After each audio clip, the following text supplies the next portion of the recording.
2. All right, hogs, you better get running and squealing. Come on now, piggy. That's right. We are here, and we are ready.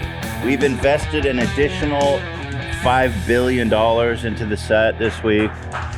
We have added anti-air artillery to protect ourselves from airstrikes and drone strikes. Yeah, of course. We had to. The liberals, they're coming. They hate the truth. They hate truth seekers and truth tellers. Mm-hmm. You know, I'm going to send a little truth teller in the form of anti-aircraft missiles. I will never get vaccinated. Never. Never. That's why I'll tell you what, boy. White, straight, conservative. How else can I offend you today? Woohoo! Come on. They want it. They want it so bad, dude. They want it like they want to make you upset so bad. It's just like, please get mad. It's like, dude, you are cucked. Okay? If you spend all your fucking time making up merchandise, you know, constantly complaining, constantly crying about the liberals, you are cucked to the liberals. Okay? The bi-coastal elite are winning. They're winning the culture war. I don't know how. I guess I do. Like, I don't know how, though, for the most part, liberals got this label of the triggered snowflakes, because I swear, I mean, I guess there are some, you got this like classic social justice warrior from like 10 years ago that was like humongous, the girl who like freaked out over the guy who made the humongous joke. But other than that, it does seem to me that like the white conservatives are the most triggerable snowflakes. Yeah. They get just so upset about the dumbest shit. Yeah. Vaccines, for example. Like, I think, yeah, of course. They're ready to go to civil war over a vaccine. I mean, it's unacceptable. It's goddamn unacceptable that they're vaccinating people. It's just communism. Pecker is mad. Yeah. I am mad. You know, first of all, our sponsors today are Stamps and Policy Genius. Hassan, how you been, by the way? How's your week been? What's going on with you? I'm pretty good, you know, just working hard. Finally moved into the new house, the $7 gazillion house. Yeah. Congratulations. I'm glad you're in there enjoying the fruits of your labor there. Yeah, it's been good so far, you know, just trying to set up a studio and whatnot, and have more guests on and things like that. It's not as good as this studio, obviously. This is like the most expensive studio in the country. Yeah, this is like the GDP of the whole state. Right? We're keeping the Los Angeles economy afloat here. Yeah, basically single-handedly. You're building a studio in your new place? Yeah, I mean, it's not like not like a studio, but just basically it's a larger room. I have a conference table. I'm gonna be able to have like guests on, and then, you know, have better conversations, because currently whenever they come, they just like sit next to me and it's like awkward. The Adam Ross thing. Yeah, I don't want to do that. Exactly. Yeah. Exactly. Just like I have my bed behind me. There's better ways to do it. Yeah. A window covered with like a bed sheet. I think he has like, doesn't he have like a green screen or something as like he doesn't even have like a regular green screen. He better, because his background is like his unmade bed and a window covered with the bed sheet. That's what I'm saying. And he doesn't even have like regular curtain. He just has like a green screen curtain. It's so ghetto. It's just so bad. Yeah. So, God, you've been in so many controversies lately, dude. I know. Another one about the brothel. Oh my God, that was insane. Yeah, that was absolutely psychotic. Where I have a friend who's a stripper, and she DMs me out of the blue and is like, "Oh my God, someone just walked into the strip club while I'm working in your chicken tendy merch." Right? Here, I have a video. Let's show it. You want to show the video? Okay. Oh, I can't show the video. Well, here, I can show the video. You can show the video. There's some ass, but I don't know. Maybe we can blur it, Dan. There's a little bit of butt there. It's just a little ass. We'll make it work. Yeah, we'll make it work. Yeah, this is Mad Sigma energy. That's pretty fun. He's just loving life. I mean, that's a fucking great video right there, buddy. Yeah. Okay, so what happened? So I was like, oh my God, can I post about this? And, you know, I was like, ask the other stripper there and also the fan if I can post about this. And she was like, I asked, fuck yeah, like go forward. He's like really stoked. he's like actually at him too, and I was like, no, he doesn't want that smoke, because I knew Yeah, that like people don't would add be him. like, people get like kind of mad, but I didn't know how mad people would get. You're right. So basically, I consented. My friend consented, but there's a lot of swerfs on Twitter who did not consent. They were like, no, fuck that, dude. How dare you? So wait, what was the anger about? I don't understand.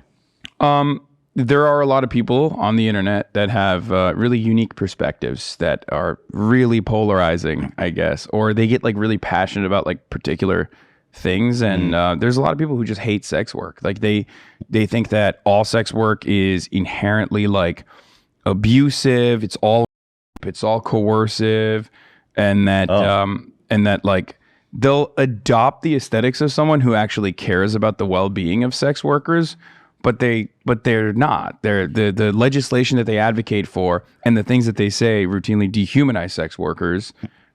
This is and the make it leftist worse. take?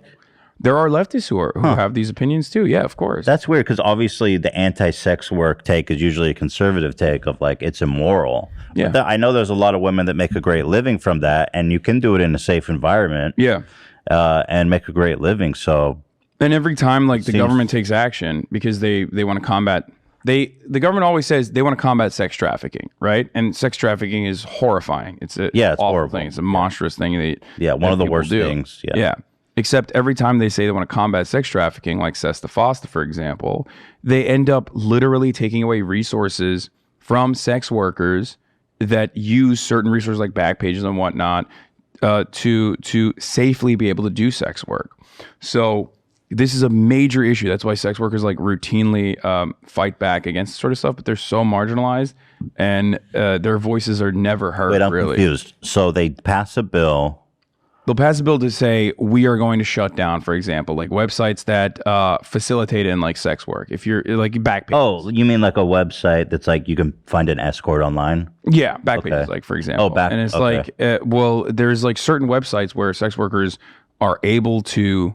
So what's their communicate theory about why they want to shut down the website? Because they're saying it's all sex trafficking. It's just there's no evidence. It's just sex trafficking. Boom. There's I mean, sex trafficking does happen 100%, but that's like illegal separately. You know what I mean?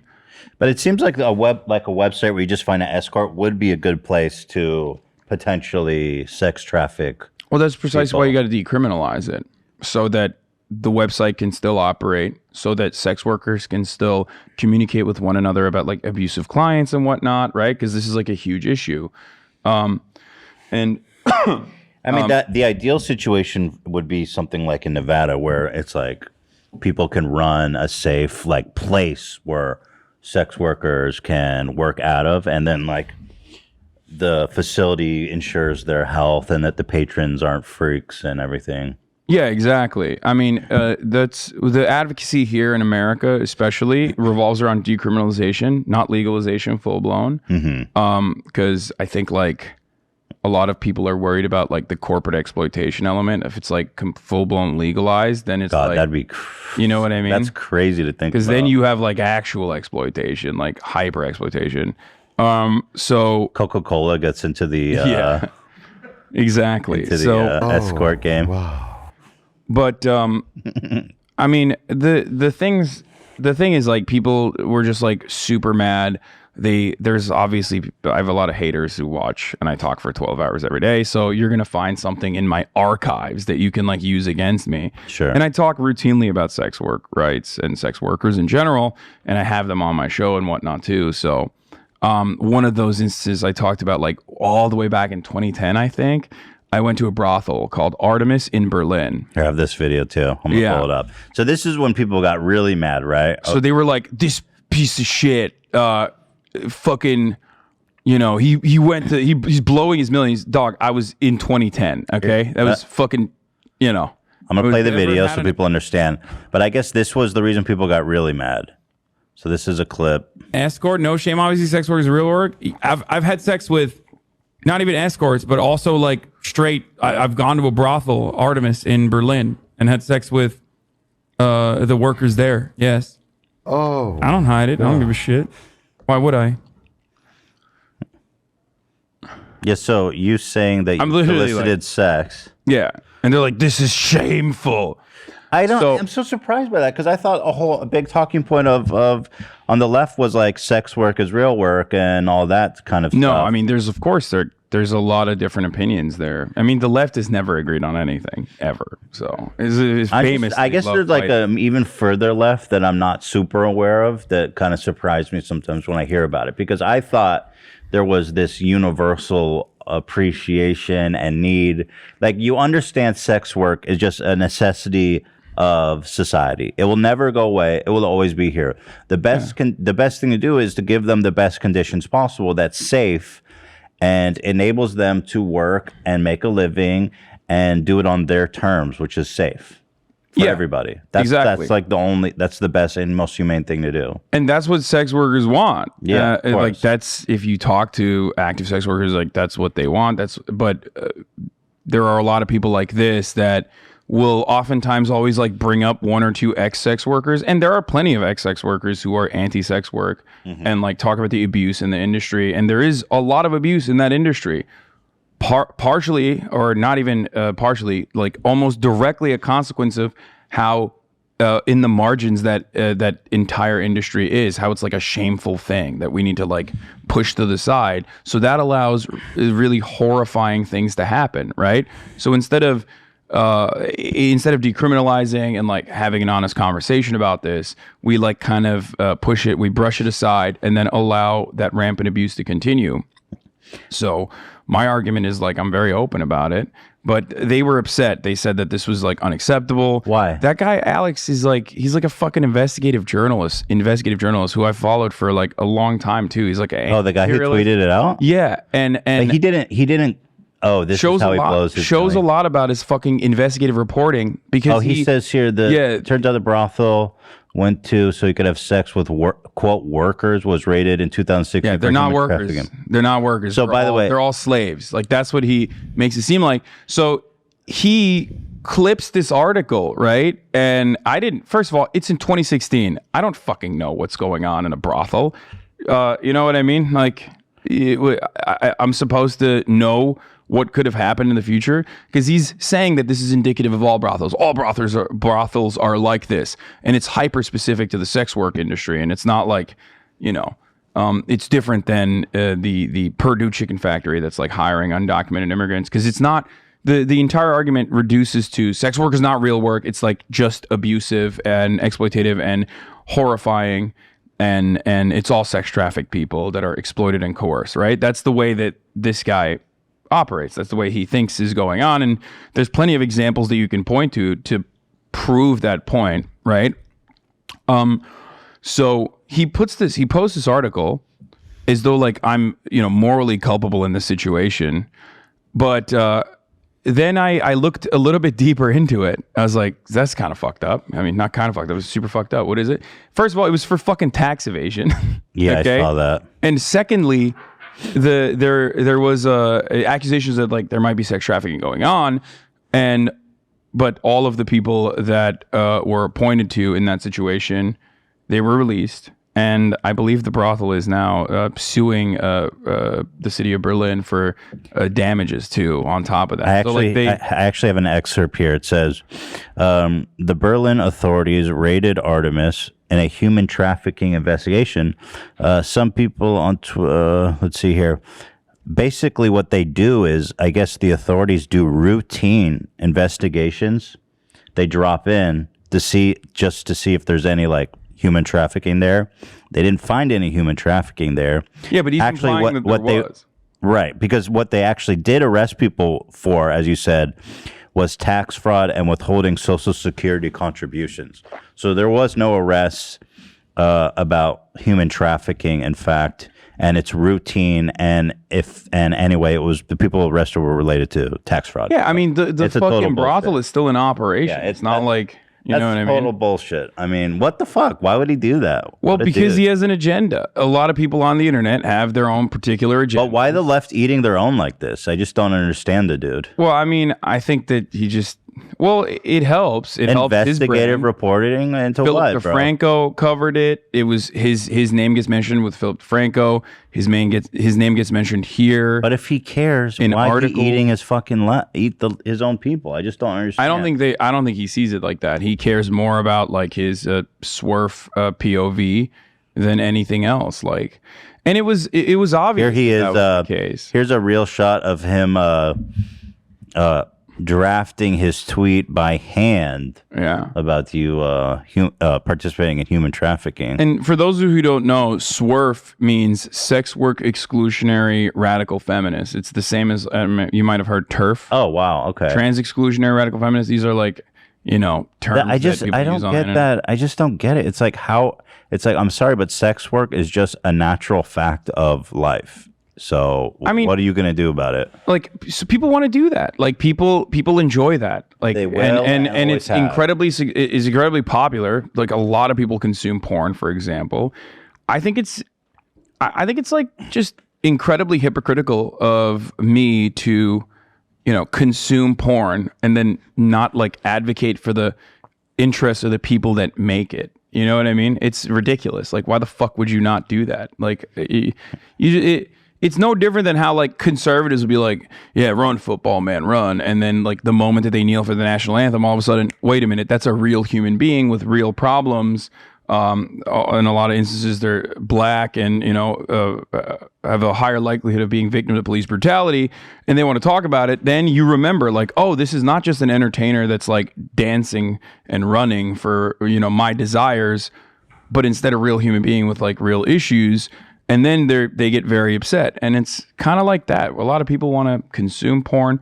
A lot of people want to, reap the benefits of sex work. But then they don't actually want to, when it comes down to like giving liberties and rights to those who are making this content or those who are engaging in the act of sex work, then they're like, oh, fuck that. Yeah, all these. I'm shocked that there's people on the left that are like anti sex work. That's just weird to me. It's legal in Germany too. Yeah, I know.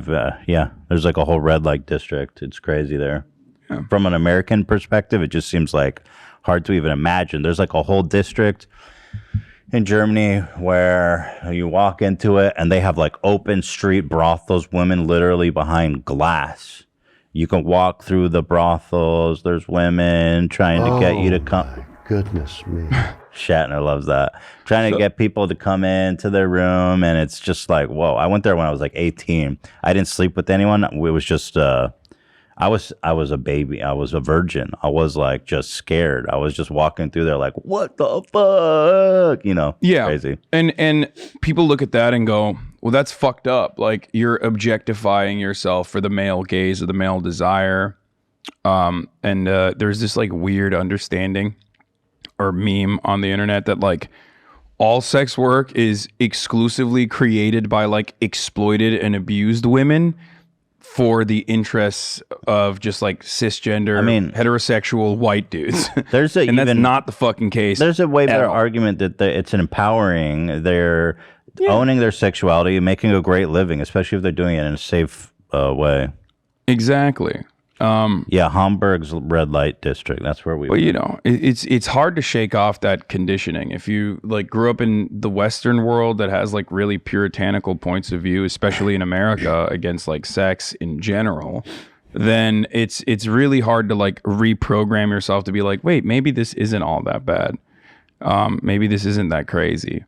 So that's why I advocate for the safety and betterment of sex work. And I said it in the Vice article too, like all work under capitalism is exploitative.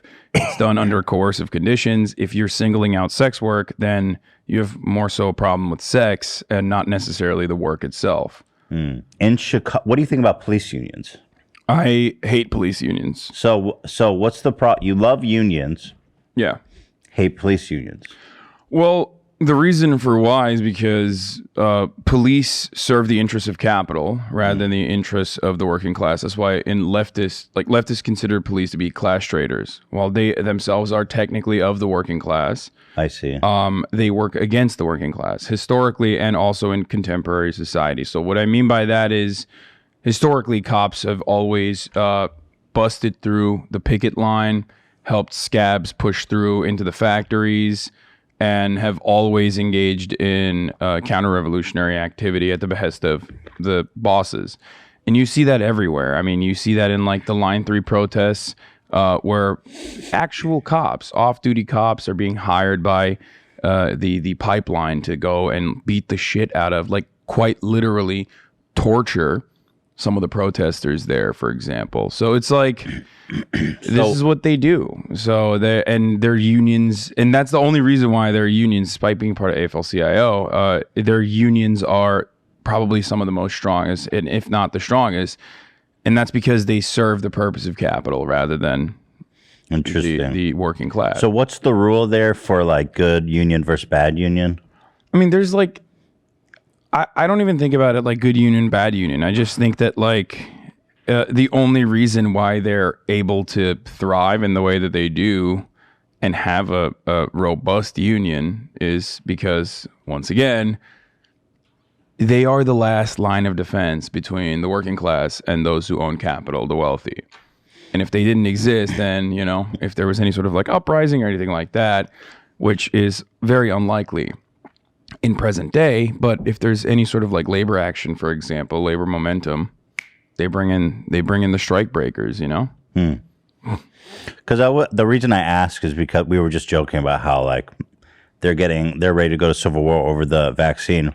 In Chicago, the police in Chicago, the mayor said all government employees need to get vaccinated. You see that all over the place. More places, New York, LA, lots of cities are doing that. The federal government did that, for Christ's sake. And the Chicago police force is threatening to go on strike, which I think is illegal as a vital public service.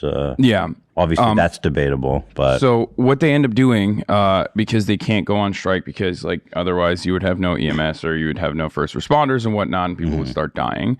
What they end up doing is what is known as the blue flu. And we were talking about this before the show, but the blue flu actually happened in New York in the past, where they don't full-blown stop working, but they call in sick and they basically slow down their services. And when the blue flu historically happened in New York City, crime actually decreased. It's like that is ironic, actually. Yeah. It was a work stoppage in I believe in 1971 when around 20,000 New York City police officers refused to report for regular duty. And it was pure utopia for that 12 hours. Yeah. People were holding hands, picking flowers. As opposed to, of course, like when the sanitation workers historically have done work stoppages, like all hell breaks loose. Right. It's just trash piling up everywhere. That's true. Like, it becomes, the city gets even smellier than it normally is. The thing is, like, anyway, it's just kind of shocked me to hear the Chicago police union head talk, or he's like a MAGA cultist. I mean, he's talking about how he was like, the government has no right to force us to do anything. I'm like, you're a cop. You force people to do shit all day, every day. That's literally your job. Yeah, you are enforcing the government's, the state's monopoly of I was violence. like, you do that every fucking day. And you know, and then the mayor tried to compromise because she didn't want Chicago. This is the union guy. Love that. Yeah, so So this guy supported. This is like you if you were Polish or Irish. I could be. This is copy. This is awesome. Totally. He has a great hairline as well, which is fantastic hairline. You don't see that in cops. Like, let me show off my hairline. Let's do a hair. Yo, pick your union, boys. Yeah, it's which hairline you want. Yeah, he's. I mean, he is a hairline king. I don't believe in like race science or anything, but it's, you know, complete bullshit. You don't believe in race science? Yeah, like phrenology, except for cop phrenology, which is what I was gonna say. I believe that, like, you know, their cops have like a thumb-like shape, and the more thumb-like you are, the higher your level of power is. right. Within the cop world. Right. And in the back of your neck, you got like that yeah. skin on Oh, the yeah, back of your neck, wrinkles, it's all fucking thumb-like. Yeah, exactly. Yeah. And that's your power level as a cop. I can spot a cop. Do from a you mile think they away. become more thumb-like as a result of being a police officer, or their thumb-like resemblance enables them to rise the ranks? Yeah, they're like, that's a good thumb. Are they right born a thumb, or do they become a thumb? That's what I'm saying. I think they're born a thumb. They're born a thumb. Like, all jokes aside, yes, obviously not. They become thumbs, but well, anyway. it's just too much of a coincidence. Okay, all I'm saying is if I were to measure cop skulls, I would immediately be able to be like, this is a cop. Right. All I'm saying. Right. But anyway, I put up the picture of the union guy real fast again. Yeah, so this guy was defending the January. This is a fucking cop. He said the January 6th protesters were not doing anything illegal. He didn't see any reason to arrest that. It's like these guys killed police. So this is the police officers support this guy too. So to me, it's like proof that these guys are mostly MAGA cultists. And it explains to me why they're so happy to stomp on the face, arrest, stereotype minority groups. You know, even in Chicago's a very progressive city, but like the police force is straight up fucking MAGA cult, QAnon borderline. I mean, so this is something that a lot of people miss for some weird reason, because like I don't know why they just like never talk about cops or the police force as like a political force. But according to the Police Magazine September 2016 survey, 84% of the people responded, like cops that responded to the poll, were planning to vote for Donald Trump versus 8% for Hillary Clinton.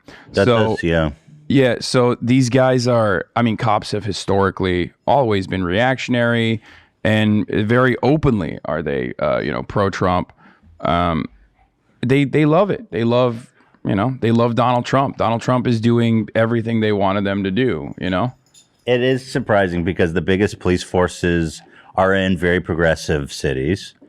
And, but if it makes sense, because like that a job appeals to who? I mean, I don't know. They're like these fucking, they want to go fucking fuck with minorities. I don't know. Does it just appeal to these people? Like, where do they come from? Why are all these radical conservatives joining the police force?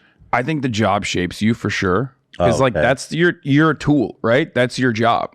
And that's why people say, when people say ACAB, like all cops are bad, all cops are bastards, whatever, like they don't mean like you're just automatically an evil person. You just can't be a good person while also being a cop. You'd be a good person otherwise.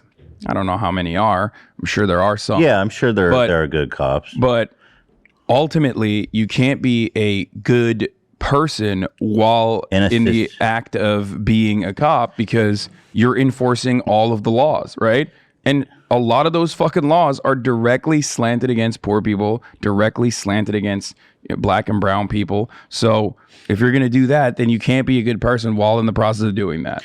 Even beyond the laws, I feel like in the police force, you are forced so frequently to look the other way, because there's so many shitty cops doing shitty things, doing violent acts, arresting people inappropriately, searching people inappropriately, pulling people over inappropriately, that you're forced to look the other way, probably on a near daily basis. So like, even if you're not a bad cop, they'll fire you. Right, they'll fire you. They'll fire. The only time you actually get fired. Well, I hear it all the time when they file complaints on other officers, they get fired. Yeah, you can't. Derek Chauvin was like, that guy should have been the guy who killed George Floyd. He should have been fired fucking years before that happened. But the reason why we turn the other cheek or look the other way is not directly because like the unions are really powerful, the police unions are really powerful, but more so because of the tool that they are designed to be. And that tool has to be a brutal and violent one, because like, oh, God forbid, you know what I mean? If they're not enforcing, then those criminals can come into our neighborhoods, and oh no, like that'll be terrifying. So that's mainly the reason. I personally think it's kind of weird that we have essentially a paramilitary group that is literally above the law, that is completely unaccountable, okay, that gets taxpayer dollars from black and brown neighborhoods, from poor neighborhoods, and then directly takes that taxpayer dollar to an auxiliary neighborhood that they live in. Because like cops more often than not, you mentioned like they operate in urban cities and like big cities and whatnot, but they're not actually from that city. They usually have like little safe haven towns, like right at the precipice, right at the border of said city. That town gets all the amenities now because they have more money, but that town is literally operating off of the taxpayer dollars from the poor communities and the poor neighborhoods that are directly funding it. So it's this like very weird cycle of taking money from the working poor and then funding like little safe haven communities that are reactionary as hell at the precipice. So it's terrible all around. Like, I mean, I don't understand how you can just look at policing in this country and be like, nah, it's working pretty good. I agree. And well, here you have some evolutionary evidence to support your claim. Oh, wow. At one point, we've evolved past the human being into the thumb. Exactly. Thumbelina. Real race science. So this is the hidden truth liberals don't want you to see. Straight up. Well, anyway, I didn't mean to go into a tangent into police and unions and stuff. I just heard that story about the Chicago police force today. I was like, man, these guys seem like fucking pieces of shit. The NYPD union boss was like straight QAnon. I mean, look, the insurrectionists were taking selfies with cops inside of the Capitol. Like, yeah, exactly. You know, they opened the doors for them pretty much. Right. Like and then they killed one of the cops. And they still simping for anyway, whatever. It's a whole meme hole. The good news is, well, let's move on to something light. For example, Michelle Fiore. You know this lady? Oh yeah. She's my favorite. She's running for office in the let's find out. So this is the political ads that we're starting to see in America. If you're not from here, this is going to trip you the fuck out. But you know what's funny is I saw this and I was like, that's an effective ad. I feel like that will work for the people she's targeting. Here it is. I'm Michelle Fiore, and I'm running for governor. Governor? I spent my whole life fighting the establishment. I was the first female majority leader in the Nevada Assembly and one of the first electeds to endorse Donald J. Trump. And you better believe I was attacked for it. I believe it. Yep, that's how you get your bona fides. Washington Post called me a gun-toting calendar girl. And Politico magazine said I was the Lady Trump. And I don't care. Yeah. The Washington Post said I'm unqualified to be governor, and I don't care. The audio is terrible. Like, the audio fascinates me. It fascinates me. Wait, is this, you didn't do the full video? What do you mean? This is the full video. I just paused it. Oh, you paused. Okay, I was worried. This is it gets better. The audio fascinates me because it sounds like she's in a studio, but she's in the desert, and there's foil for everything. You can hear her like crunching, and then like the truck squeaks and squeals on desert sand. Like, watch the beginning here. Like, is that a sound that you would hear on sand? I don't think so. No. They put everything in post. They made her. I'm fascinated. They made her redo her audio too because you can't. They probably didn't get good audio. So you think it's all dubbed in the studio? 100%. And it's the worst dub. And I'm running. It's awesome. It's the worst dub. It is absolutely the worst dub. Dude, it's amazing. This is why subs over dubs, boys. For governor. I spent my whole life fighting the establishment. I was the first female majority leader in the Nevada Assembly and one of the first electeds to endorse Donald J. Trump. And you better believe I was attacked for it. Dude, I'm sorry, but like, there's some... that fit is fucking wild, bro. Its fit is just so wild. I don't know what to say about it without like getting canceled other than that it's wild. Yeah. No, I know. I just wait till she okay. Wait. There's a part of the video where it like I'm just like it was hard for me to not. I mean, she's got a leather jacket and belt on, She's wearing a dress with a belt. I mean, okay, that's fashion, I guess. But damn, she's built like a fucking. You know who she's built like?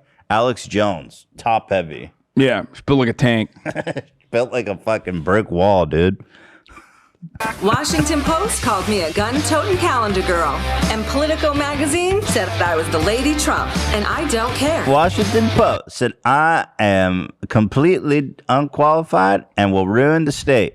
I don't care. For the record, like there are reports that she is under FBI investigation for campaign finance. Oh, so she is more like Trump than she thought. I mean, of course. Which one of these fundraiser people shouldn't be? The Washington Post says I'm being investigated by the FBI.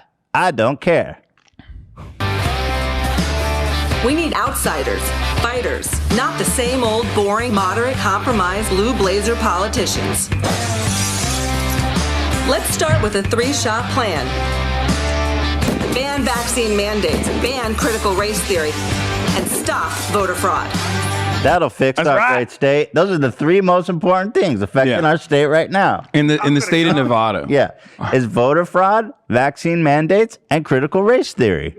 It works, though. It works. Look, this is the funniest part. Never mind education, infrastructure, healthcare, or any of those other Why'd you try to holster this thing back? It's so funny. So she shoots the gun, and then she tries to put it back, and then she forgets. Stop voter fraud. Yeah, just keep your eyes on the Joe Biden administration is coming after Then me. she goes back to it. Michelle Fiore, and I'm ready for the fight. It's just hard for her to pull it out and put it back in. And I suspect it's. Well, you know what this means to me is they must have shot this so many fucking times. Yeah. And then this was the best take of the bunch, but they must have shot this so many times if this was the best Joe take. Biden administration is coming after me. Psych. I'm Michelle Fiore, and I'm ready The Joe for the Biden fight. administration is coming after me is so funny because no. Who are you? Like no one knows. Yeah. You're just like a fundraiser for the Nevada Republican Party. And it's not the Joe Biden administration, it's the FBI that's coming after you. Oh, we've got more intel on her? Well, I just went to her campaign website because I was curious, what of Looks like a MySpace website. Dude, exactly. That's what I was going to say. Look at It's this just, shit. and look, it's a bunch of photos and then just her Twitter feed. There's no page She for has like no policy or what she The actually 3 most represents. important things affecting our state is critical race theory and grass that's too long. The problem is, look, I did some canvassing in Nevada for Bernie Sanders back in the good old days when things were looking brighter. Yep. And I went to some of the trailer parks there, and like most of the people are completely tapped out of the political process. If you're living in a trailer park and you're working, like you're just like fuck this shit. None of these people care, or none of these people care about me as an individual, right?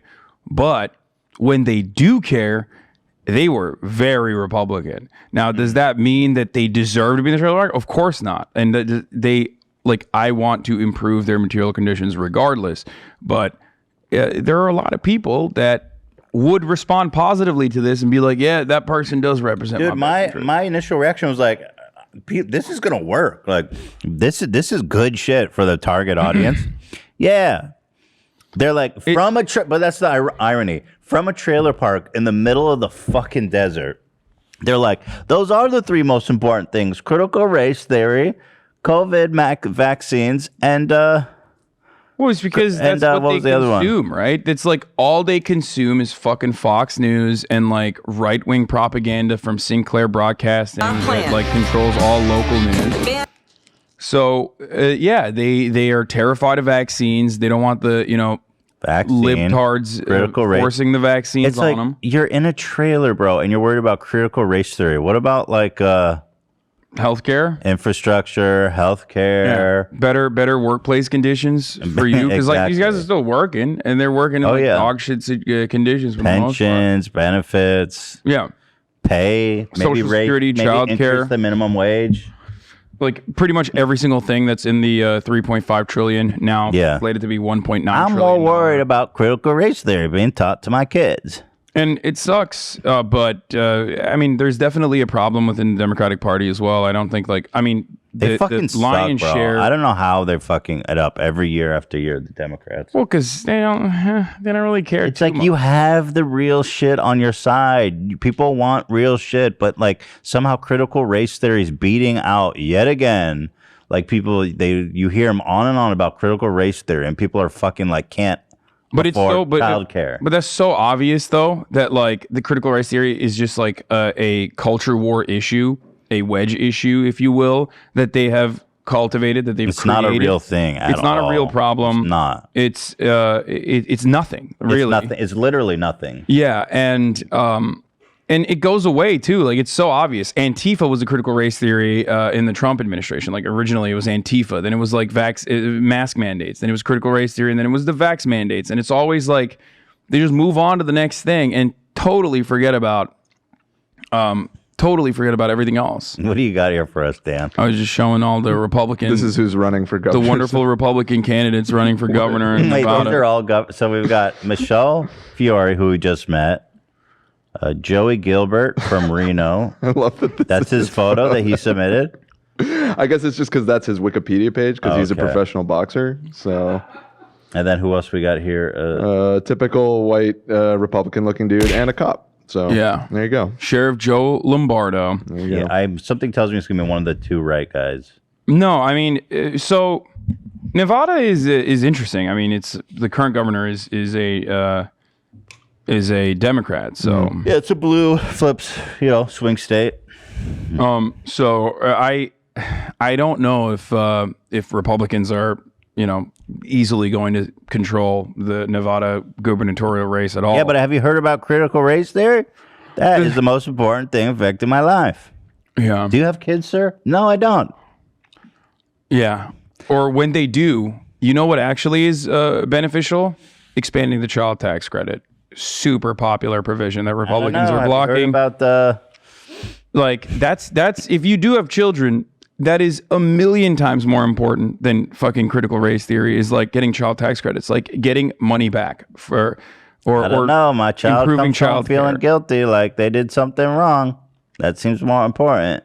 Yeah, it's just it's sad, but that's what happens when one side is not effectively communicating the material needs that people have. And the other side is hyper focusing on really like flashy, propagandized talking points that are tailor made for consumption by this audience. They're better at it. That's why West Virginia, in the aftermath of the complete evisceration of the coal mining industry and labor union power, there is now a plus 35 red state. When in fact, like these are the people that would benefit greatly from any sort of like left-leaning, leftist social distribution programs, as they do by like actual NGOs that come in and do dental work for them. You know what I mean? Every now and then in a fucking stadium. Like it's disastrous. It's disgusting the way that we treat the working poor of this country. I don't fault them entirely for having this perspective. They're jaded. How can you blame them at all? I mean, they're just getting fed. It's like almost out of their control. Fun. They're all they do is just watch Fox News, who at least like points the finger of blame and redirects their anger in the wrong place, but at least redirects their anger and says like you're right to be angry, and works off of like prior. The prior ideas that we've been socially conditioned into believing, like white supremacist values and whatnot. Yeah. Well, I'm trying to be more lighthearted today, and I'm failing disastrously. Listen here, I've got something lighthearted for you. All right, let's End watch of Times conspiracy theorist Rick Wiles claims that the COVID-19 vaccine contains an egg that hatches into a synthetic parasite and grows inside your body. Now, this may sound insane to you guys, but this guy has done the research. We have the scientific findings. True. Oh, okay. This is good. So she's built like a one of these Kanye dolls. I feel like this is attacking me. I'm gonna be honest with you. You're kind of built like this as well. Yeah. To be honest. Yeah. An absolute unit, I think people would say. No one talks about how big men are oppressed in society. We're the real victims. Yeah, that's right. Big men matter. Big men lives matter. Yeah, Here, listen to this guy. I can't find clothes that fit me. Nobody's talking about it. It's messed up. It's not that bad for you, is it? You can't find clothes that fit you? Not fit correctly. for my proportions. You know what I mean? But what are you gonna do? I mean, I was just kidding. It was whatever. Come on, dude. Don't stop fucking complaining, bro. You got tall guys get it all, bro. Like tall guy. Like, do you know how many girls are just like, I want a guy who's over 6'2"? That's it. All right, so shut the fuck up. I do know. Yes. Yeah. You are right. I just want a guy who's 6'3" is the perfect height. Anyone under 6 foot, though, I won't even consider. See, but you dating. said 6'3". I'm 6'4". So, then they say I'm too tall. No one says that. No one has said that. I'm lying. Exactly. I'm now officially lying. You're the hog now, boy. Exactly. The real victim. Me. Come on, I don't want to hear shit from tall guys. All right, let's watch this pastor. Yeah. This is a global coup d'etat. Wait, can I get a little volume for our boy over here? He's got a soft voice. This is a global coup d'etat by the most evil cabal of people on the planet in the history of mankind. And if it is not stopped in the very near future, they will win.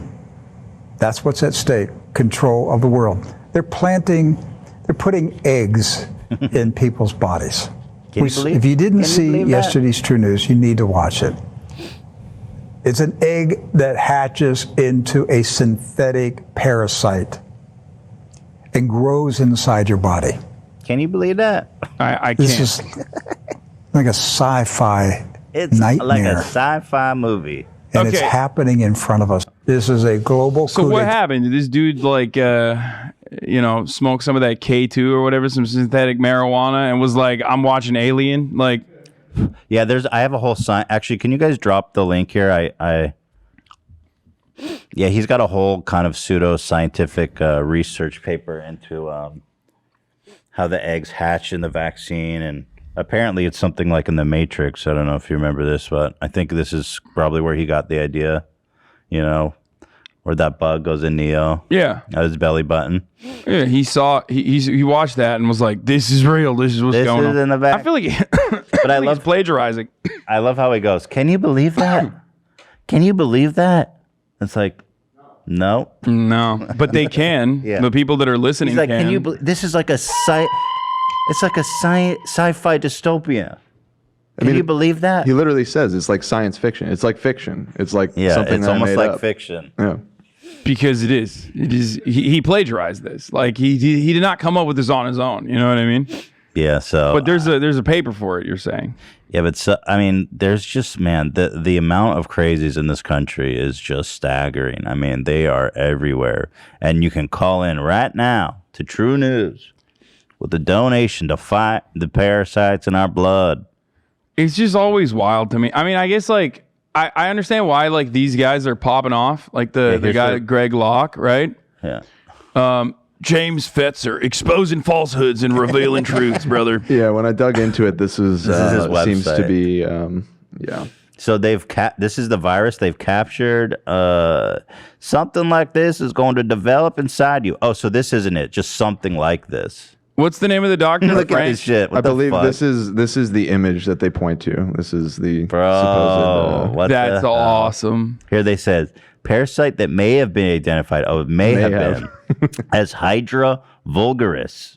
What is asking for the virus. Has been seen in the COVID vaccine. Pick credited to the Stu Peterson Show and Dr. Carrie Maddage. I love that. They just they'll always find like one fucking psychotic doctor. I doubt that guy's a doctor. Do a Google search on that. I already looked. It's I found her. She has a PhD.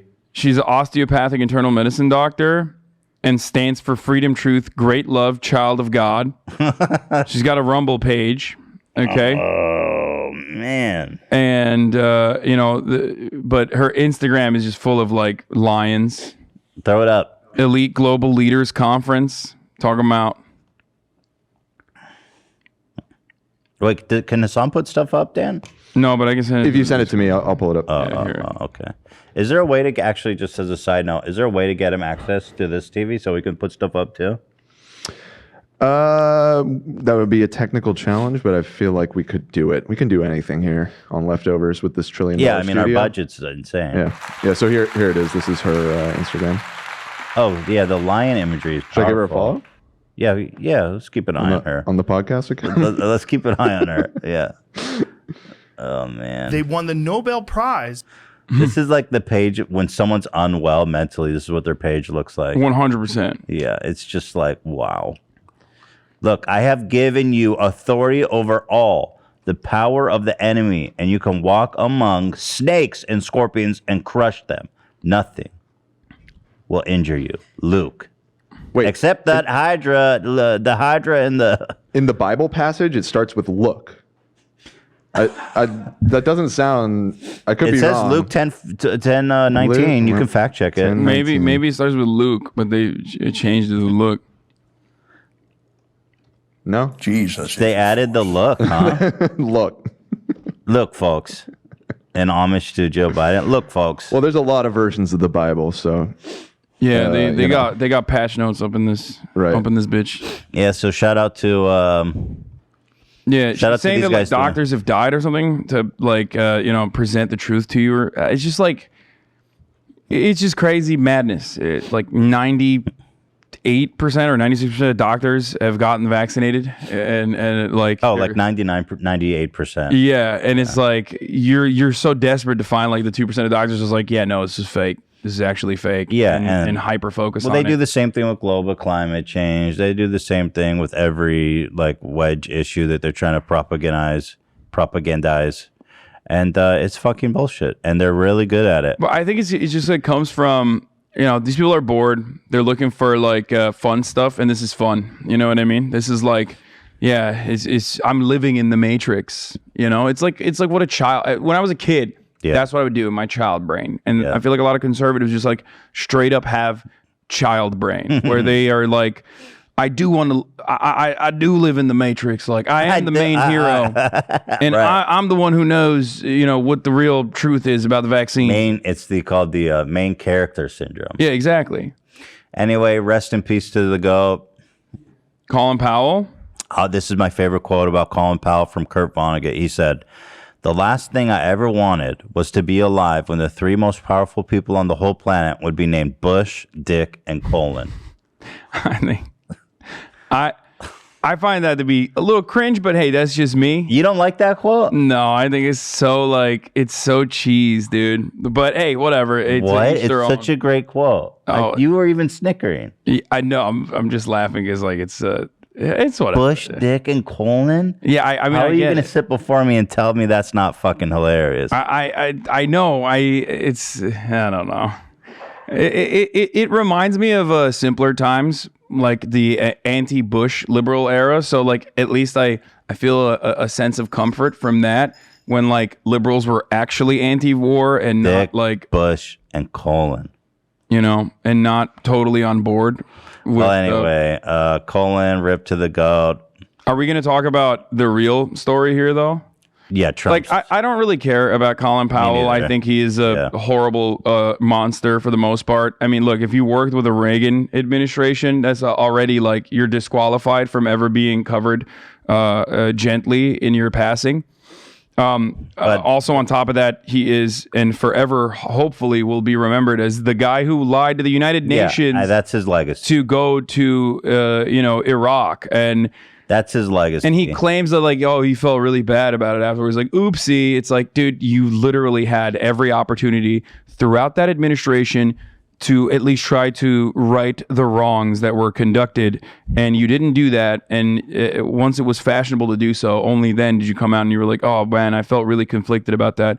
And these guys, look, he died at the age of 84. He was vaccinated. He died because he had like cancer as well. He was like, really immunocompromised. But he died alongside his family and alongside his loved ones at the age of 84. Yeah. Right? Whereas that is not a liberty or privilege afforded to hundreds of thousands of people in Iraq. How many people died there? Like 500,000 civilians? Yeah. That's like a conservative estimate. That's fucking insane. Exactly. And then also on top of that, like that region is just like completely broken in a state of disrepair as a consequence of people like Colin Powell. So, well, I find his story really sad and tragic because like the whole reason that his testimony held so much weight when he said there was weapons of mass destruction is because everybody trusted him. He was this widely respected and trusted thing. So they used him, and unfortunately, he was more than willing to be used by them as a means to basically send off war to just kill fucking hundreds of thousands of people in a conquest for American companies to make money selling oil. Yeah, I mean, his career started off in the Vietnam War, and he was in charge of like investigating the My Lai massacre, and I'm sorry, but like, yeah, he's just not a good guy. So, which is why I love this. Rip to the goat. I love this. So Donald Trump is never one to let down, and that's why I'm excited to see him back. I can't wait for his new social media. I can't wait for him to be running. He is from one goat to another. I miss him so much. Yeah, I think when I see posts like this, I miss him. This is him. This show's gonna slap so hard when he comes back. Yeah. We're basically just waiting for Trump's return. We're fucked anyway. Might as well just enjoy it at this point. Yeah. You know, that's the way I see it. So here is a statement from the president. Wonderful to see Colin Powell, who made big mistakes on Iraq and famously so-called weapons of mass destruction, be treated in death so beautifully by the fake news media. He's actually right. He is 100% even on like CNN and all these and like liberal news medias, they're like fawning over him, which is really interesting. Yeah, they covered him as a guy who is known for an oopsie, you know, and was very conflicted by it. It's like, dude, that makes it worse. Okay. Like that implies that he understood that the intelligence he was working with was not like actually legit intelligence, and yet he still continued and lied to the entire planet. It's sometimes I see from the liberal news media, it's really staggering. Like, first of all, universal lauding praise for Colin Powell, and then when Trump messaged this, then this outrage that how could he speak so poorly on this man. He says, hope that happens to me someday, which is hilarious. It will, by the way. It will, because by that point, we'll have, like, you know, a way worse Trump to compare Trump to, just like we rehabilitated George W. Bush. I think it depends when he dies, you know. Yeah. He's not a model of health. That doesn't matter. The man is the tank. You're crazy. You think nothing will take him down? No. If drinking 10 Diet Cokes a day doesn't, then nothing will. No, absolutely not. He's a truck. He just nothing will happen to him. First of all, bad things don't happen to bad people. Henry Kissinger is still alive. How the fuck is that possible? Dick Cheney. The more evil, the longer they live. Exactly. That's why the good die young. Yeah. I hope that happens to me someday. He was a classic rhino, if even that, always being the first to attack other Republicans. He made plenty of mistakes, but anyway, may he rest in peace. Love that. It's just, it's kind of, first of all, he kind of nailed it. Yeah. That's a post. He's a poster. I missed the best part is for sure, but anyway, may he rest in peace. Yeah.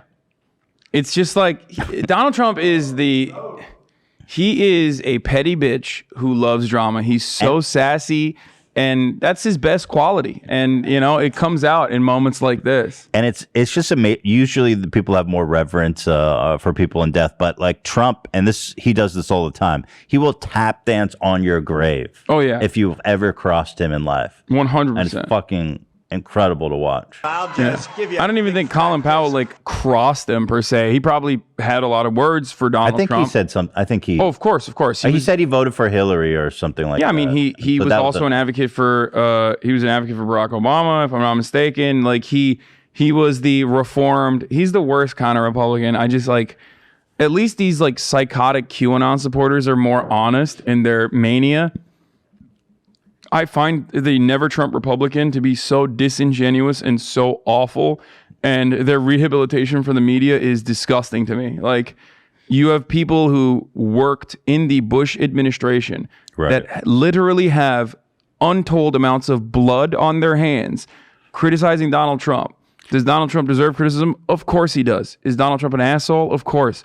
Is he violent? Of course. He's a narcissistic psychopath? Yeah, all of that is true. And when you sit on the imperial throne, that is, you're gonna cause a lot of bloodshed, no matter who it is, right? And Donald Trump certainly did.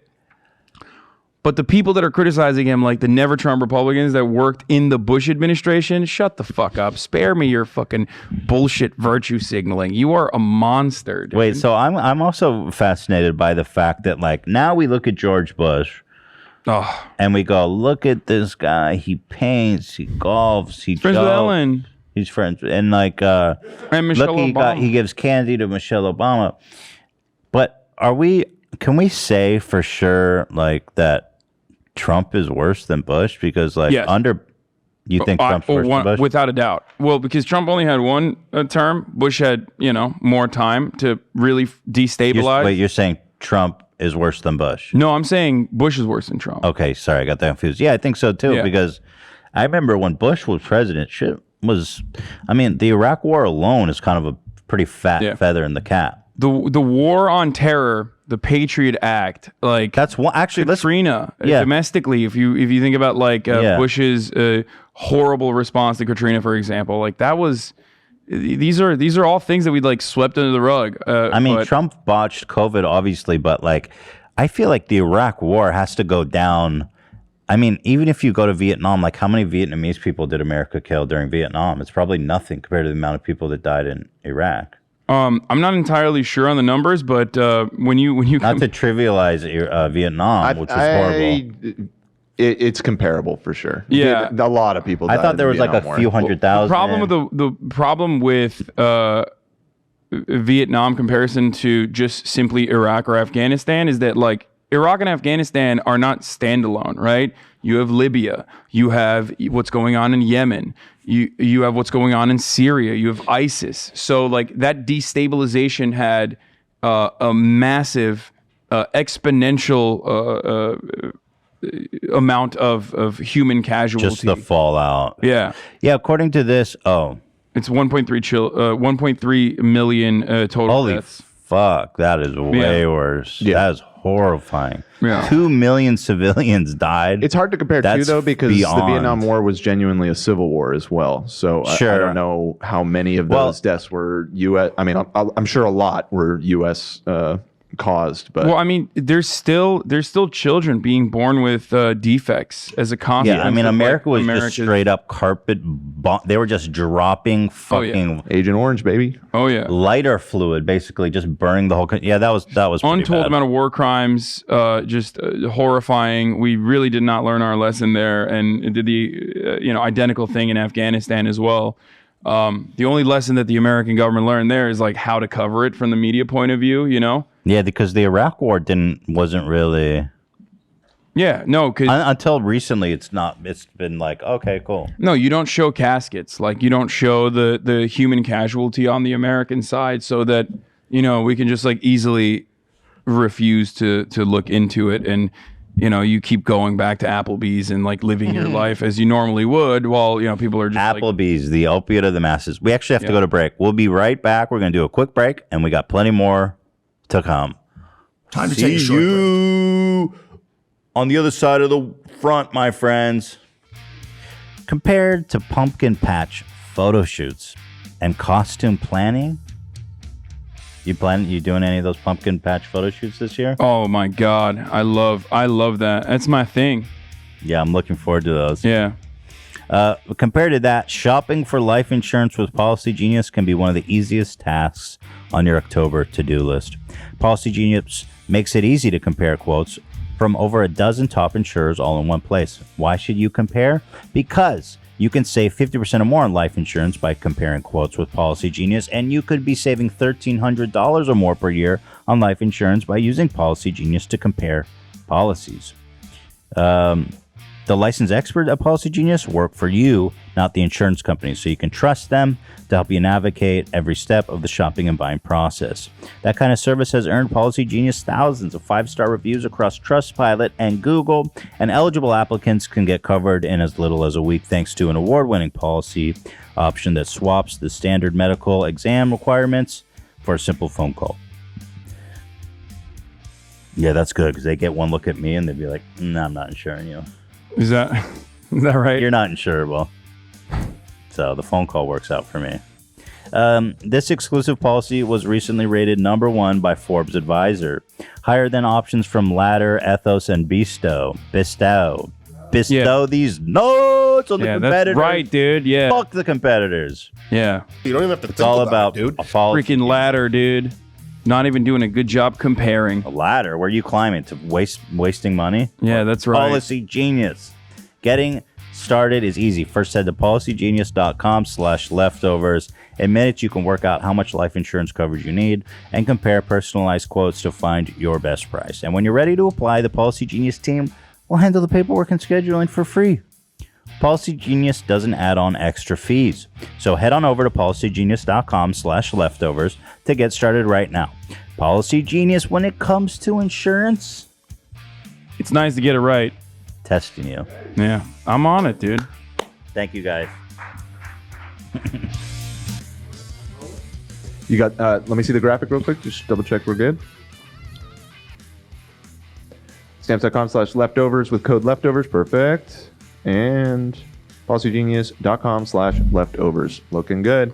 All right, let's do it. All right. You rolling? All right, we're good.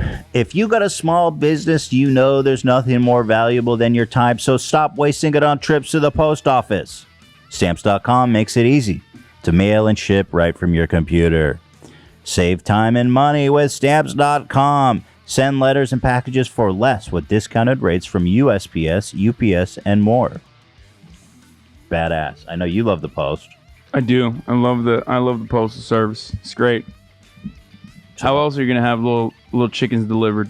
I know they're the only ones qualified to deliver chickens. That's right. So, and I love my chicken. I'm gonna send you a chicken. Yeah. See what happens. It's gonna be hard when I have to eat it. Since 1998, Stamps.com has been an indispensable tool for nearly 1 million businesses. Stamps.com brings the service of the U.S. Post Service and UPS shipping right to your computer. Whether you're an office, sending invoices, a side hustle, Etsy shop, or a full-blown warehouse shipping out orders, Stamps.com will make your life easier. All you need is a computer and standard printer, no special supplies or equipment, and within minutes you're up and running, printing official postage for any letter, any package, anywhere you want to send. And you'll get exclusive discounts on postage with shipping from USPS and UPS. Once your mail is ready, just schedule a pickup or drop it off. No traffic, no lines. Cut the confusion out of shipping. With Stamps.com new rate advisor tool, you can compare shipping rates and timelines to easily find the best option. So save time and money with Stamps.com. There's no risk. And with our promo code leftovers, you get a special offer that includes a 4-week trial, plus free postage and a digital scale. There's no long-term commitments or contracts. Just go to Stamps.com. Click on the microphone at the top of the homepage and type in leftovers. That's Stamps.com. Promo code leftovers. Stamps.com. Never go to the post office again. 2. We are back. Recharged. That's energized, reloaded. Fueled up. Now we're going to get to one of our main stories here. Trump's new social media platform called Truth, baby. Huge announcement. Okay. Entering the grind. Entering the grid. Oh, the grid. Shit. All right, so here we have it. He's announcing he's going public with it right off the bat, so that'll be good. I'll definitely consider shorting this company. TMTG. Oh, I'm buying all the stocks I can. The Truth. It's called Truth Social Network. It's kind of a long statement, but not a single Trump supporter is going to read this shit. Okay. As a matter of fact, one of the biggest problems with the desk of Donald Trump, remember when he originally came out with that, was that he was just writing too much, and it wasn't him who was writing it. No shot, because Donald Trump thrives under 280 characters. Okay. Right. When you go beyond that point, you go beyond the breaking point. It's just he's never writing something that long. Okay. So no one's going to read anything that long either. He's never, he's not reading anything that long. He's not writing anything that long, which I respect. Okay. So it's just. Well, here's the important part. This is the one he wrote. He says, I created Truth Social and Teenage Mutant Ninja Turtles. I think that reminds me of Teenage Mutant Turtle Gang. Turtle Gang. Teenage Mutant Turtle Gang, totally. To stand up to the tyranny of big tech. That's right. By becoming big tech. We live in a world where they're not becoming big tech. They're going to stay little tech. Yeah. Max at best. We live in a world where the Taliban has a huge presence on Twitter. Yet your favorite American president has been silenced. This is unacceptable. I am excited to finally announce. I can't do a good Trump impression. I'm excited to send out my first Truth on Truth Social very soon. Believe me, TMTG was founded with a mission to give a voice to all. I'm excited to soon begin sharing my thoughts on Truth Social and to fight back against big tech. Everyone asks me, why doesn't someone stand up to big tech? Well, we will be soon. I mean, look, more successful business people have tried and failed. Rumble is like a good example of this. Donald Trump has never had a successful business venture. That's the key. Which is so funny to me. He's like still trying. Trump steaks. You're very special. Trump Twitter, basically. And it's going to be spectacular to watch this thing fall apart. In fact, it hasn't even officially launched yet, and it's already falling apart. Love that. It's in beta, and somebody already hacked the fucking website. Here's somebody claimed Donald J. Trump's Twitter handle already and pinned a picture of a pig shitting on his own balls. That's an important announcement. That was, yeah. I learned a lot. That's the truth. So already off to a hot start. Here he is again retweeting the FBI, femboy bussy inspectors. So that's there's no shot that they. So that's an important message from the president. Okay, a legend. Okay, no conservative that went on the Truth website or whatever the fuck.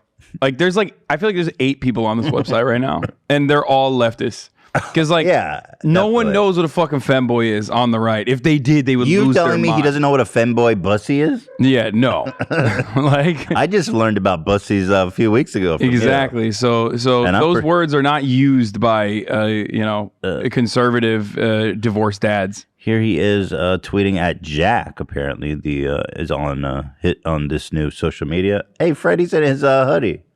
Oh, Fred. Yeah. He's looking cute. My dog Alfredo just ran in a doggy hoodie. Styling and profiling. Jack, unban me from Twitter. We get rid of Sleepy Joe and turn the Fed into a Bitcoin mine. Deal. Lazy truth request. Anyone know what Melania is up to these days? So this is what's going on so far, but nothing will beat the pig shitting on his own balls pinned.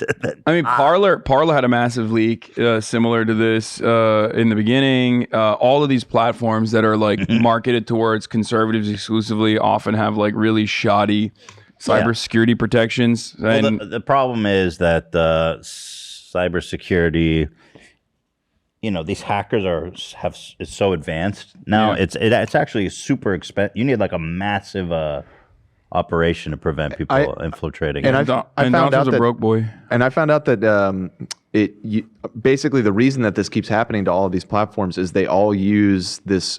I think it's like open source social media platform called Mastodon because they're too lazy to like actually they build don't a make website. Their own shit. Which is why it keeps immediately getting figured out because they all are using like the same formula. And they've all hacked it already. Yeah. Oh, we should make a social forum using their. Let's make if it's that easy. Yeah, we could. Well, then it's gonna get hacked though. Yeah, pretty much that's immediately. Fine. It's basic. That's like we could just let it happen. Yeah, I'm here to let it happen. Yeah. The other part about this that does not make sense is that, I mean, I love Trump and his posts, okay? I think, like, I'm always excited to hear more from Donald Trump. But the reason why a lot of these, like, Gab, Rumble, Parler, whatever, all these, like, different kinds of websites ultimately fail is because there are no libs to own there. Yeah. You want to own the libs. That's the whole fun of the game is, like, if you can't trigger the libs, then conservatives have nothing. Well, they go there to get mad. Like, that's what they like. So if you go there and it's all just a huge echo chamber, You're just looking at people saying the same shit everywhere. You got to see people owning libs, like you said. Yeah. You got to quote tweet somebody. And be like, this guy's this fucking guy. This guy's a Chinese communist. Somebody sent a bomb threat to this guy. Yeah. So without that, it just turns into a Nazi gathering because those people do have like an ideological position that is still inherently reactionary. They love owning the libs as well, but they have another goal. You know what I mean? Right, but you're right, because the pedophiles and the Nazis, they're not necessarily looking to own libs. They're just looking for a place where they can congregate, and they've been kicked off every other social media. So for them, it's fresh pasture, and for everyone else that's not a pedophile or a Nazi, which is probably the majority of them, let's be honest. I mean, there's a lot of adjacent, pedophile adjacent, Nazi adjacent conservatives. So, it just turns into some very bizarre situations. Yeah, that's what happens when you don't have like any sort of restrictions. And even then, these websites do have restrictions. As a matter of fact, Donald Trump's website, famously, the Truth one, has restrictions. Yeah, I'm getting to that. A lot of really great ones. Well, before we talk about that, you want to show this first? So here's Don Jr., our favorite friend of the show. Made us a cameo, wished us well. Yeah. Promoting Trump's new social media. And free network for people to be able to communicate, to exercise your First Amendment rights. And so tonight, my father signed a definitive merger agreement to form what will ultimately be the Trump Media and Technology Group and Truth Social, a platform for everyone to express their feelings. Big tech and all of those on the left for so long, Sean, have been saying, well, if you don't like the rules that we really enforce only one way on our platform, go create your own. And so we did just that. So that's going to launch very soon. We're going to be in beta testing in the next few weeks. Full launch first quarter of 22. It's going to be exciting, and we're looking to give a voice back to the American people. Yeah. Nothing says giving a voice back to the American people by like making them sign up to another website that's inevitably going to get owned, as it has already, with massive data leaks. Where conservatives complain about like having their accounts banned off platforms, so they can't speak to anyone anymore on those platforms because they're violating the terms of service. So what? The alternative is to go to a website where no one is there. It's the same. It's like not having a Twitter account is the same as having a fucking Truth account. You know? For sure. Truth Social. Well, he says he's combating the tyranny of big tech. Do you find it ironic that after you sign up, they beg you to share it on Twitter and Facebook? Of course. Yeah. And massive dumps. I mean, they love Facebook too. So Facebook is where they thrive. Here is some snippets from their terms of service. The terms of service on Trump's new social site is very specific. You can't harass or annoy the staff. Dude, this is the free speech. You can't annoy the staff. Yeah, that's right. That's free speech. Well, I don't understand. And Trump is staff. I mean, he's going to own it. So if you annoy Trump, like, what does that mean? Annoy? Like, do you even have to interact with him? Can I just be minding my own business and then he's annoyed by me and then he bans me? Yeah, you say that, no, actually, Trump, you're wrong. The Met Gala was tasteful. And he's like, Ben. Annoying. You're wrong. Braden Carter is a loser. And he will. He'll be just banning everybody. Yeah. So here's what it says. You cannot trick.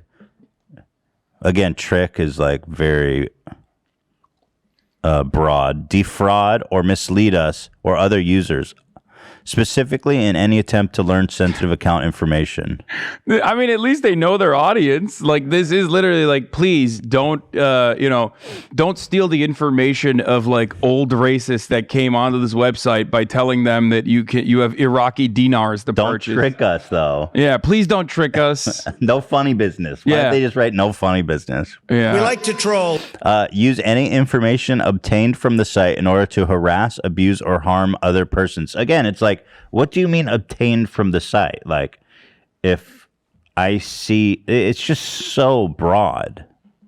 Yeah, I mean, this like, it just reads like a boilerplate legal terms of service with like additional. Yeah, this with isn't like boilerplate. weird. I know, but like with a weird Trump seasoning on it. I feel like Trump wrote this himself. This is not legal language. I still don't believe he knows how to write. Yeah, it's possible. We haven't seen evidence. Here, you cannot harass, annoy. Dude, no lawyer has ever written annoy into fucking terms of service. Yeah, harassment is like what covers that usually. You know what I mean? You cannot write annoy, intimidate, or threaten any of our employees or agents engaged in providing any portion of the site to you. It's because... Sorry, but no, it's because all of the lawyers died from COVID. All their fucking lawyers are dead now, so like they have like a paralegal type this shit up. You know what I mean? They have like one guy left. That's awesome. Yeah. They're all too busy dying in the hospital. Look, you can't disparage, tarnish, or otherwise harm, in our opinion, us or the site. You can't disparage the site. Yeah, you can't make fun of us on the site. This is some real. How is this free speech? This is some real snowflake shit right here. You can't hurt our feelings. But that is like, this is brutally honest. Like, conservatives don't want free speech. They just want you to shut the fuck up if you ever tell them that they're wrong. You know what I mean? That's where that comes from. And free speech protection is exclusively centered around being able to say and do hate speech and hateful acts. So exactly. You got to like it all or like none of it. Yeah, it's just like, you can't tarnish. You can't say naughty things about us or any of our staff on our website. Free speech. Yeah. Like, I love when people always say, like, McCarthyist, this is McCarthyist. It's like, motherfucker, who was the victim of that? You know what I mean? Communists. Like, time and time again, the real victims of free speech or the real people that have never been covered by free speech protections that are supposedly incredibly expansive here in the United States have been leftists, you know? Specifically, you know, black leftists as well, like the Black Panther Party. Like, they were so not covered by free speech that their leaders were executed by the American government. So, you know. Well, even recently, someone like Colin Kaepernick is like, yeah, even in the private sector, nobody cares about his fucking free speech. Yeah, nobody on this freedom free speech website is gonna fucking be singing his praise. But anyway, it'll be interesting to do like ban Olympics when this launches. Like, if you're just shitting on Trump in the replies. If he's just going to be outright banning people, I don't think that many people are going to use this because it's going to be a shit show. There's no runway. Like, they just kind of dropped this out of nowhere. They didn't tease it. Like, I feel like I've put more time into like my fucking merchandise than this shit. You know what I mean? It's like they just like kind of dropped this out of nowhere. They went on Fox News. Yeah, so it's a buildup. Right now, you can sign up for the beta, and it's launching in the first quarter of next year, I think. I know, but like, I don't know. I feel like it's gonna be a disaster. There's no question about it. And also, how do they make money off this? I don't know, but the whole thing is so mysterious to me. They merged with a publicly traded company. This is going to be publicly traded out the gate. And I'm telling you, if you want to get rich, short this company, because this is going straight to like a meteor to Earth. I know, but have you heard that additionally, the Tiny Meat Turtle Gang intends to launch a subscription video on demand service? Oh yeah, the Ninja Turtle Meat Gang Plus. Yeah. And it will feature non-woke entertainment. Dude, you're like wokeism, non-woke entertainment. I feel like woke has become this like word. When I hear it, I'm like, ugh, please. Non-woke entertainment. What does that mean? Like we're going to be racist. Please subscribe. I'm going to be so racist. Yeah. Yeah, man. This is going to be fucking awesome to follow, though, because, yeah, they're producing original content.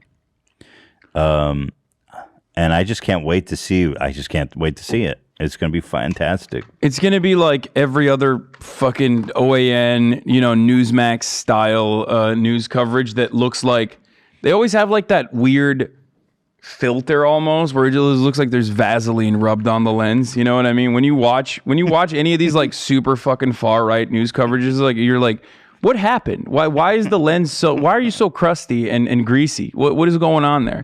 That's what the entire thing is going to look like if they even develop anything at that. Yeah, I'm surprised because like he's such a horrible businessman. This is the Quibi of right-wing media. It so is. Trump's new media company will be funded with the help of Digital World Acquisitions, a blank check company based in Miami. What is a blank check company? It basically means a company that doesn't have any specific business plan or direction. Weird. Shady. DWAG. According to the press release issued on Wednesday night, DWAG, a so-called special purpose acquisition company. DWAG. Dickwag. DWAG. Yeah. Will help. I love their acronyms are off the rails, bro. TMTG. DWAG and Teenage Mutant Turtle Gang become a publicly traded company. The CEO of the company, Patrick Orlando, is also CEO of Yunhong International. Bro, what? Which is an international blank check company? Which itself is an international blank check company incorporated in the Cayman Islands with headquarters in Wuhan, China, bro. That's right. It's COVID. What? That's why I sent this. Being funded by a company stationed in Wuhan, China? Yeah. What the fuck? Yeah, conservatives love Wuhan now. That's right. Whatever happened to Wuhan flu? Yeah.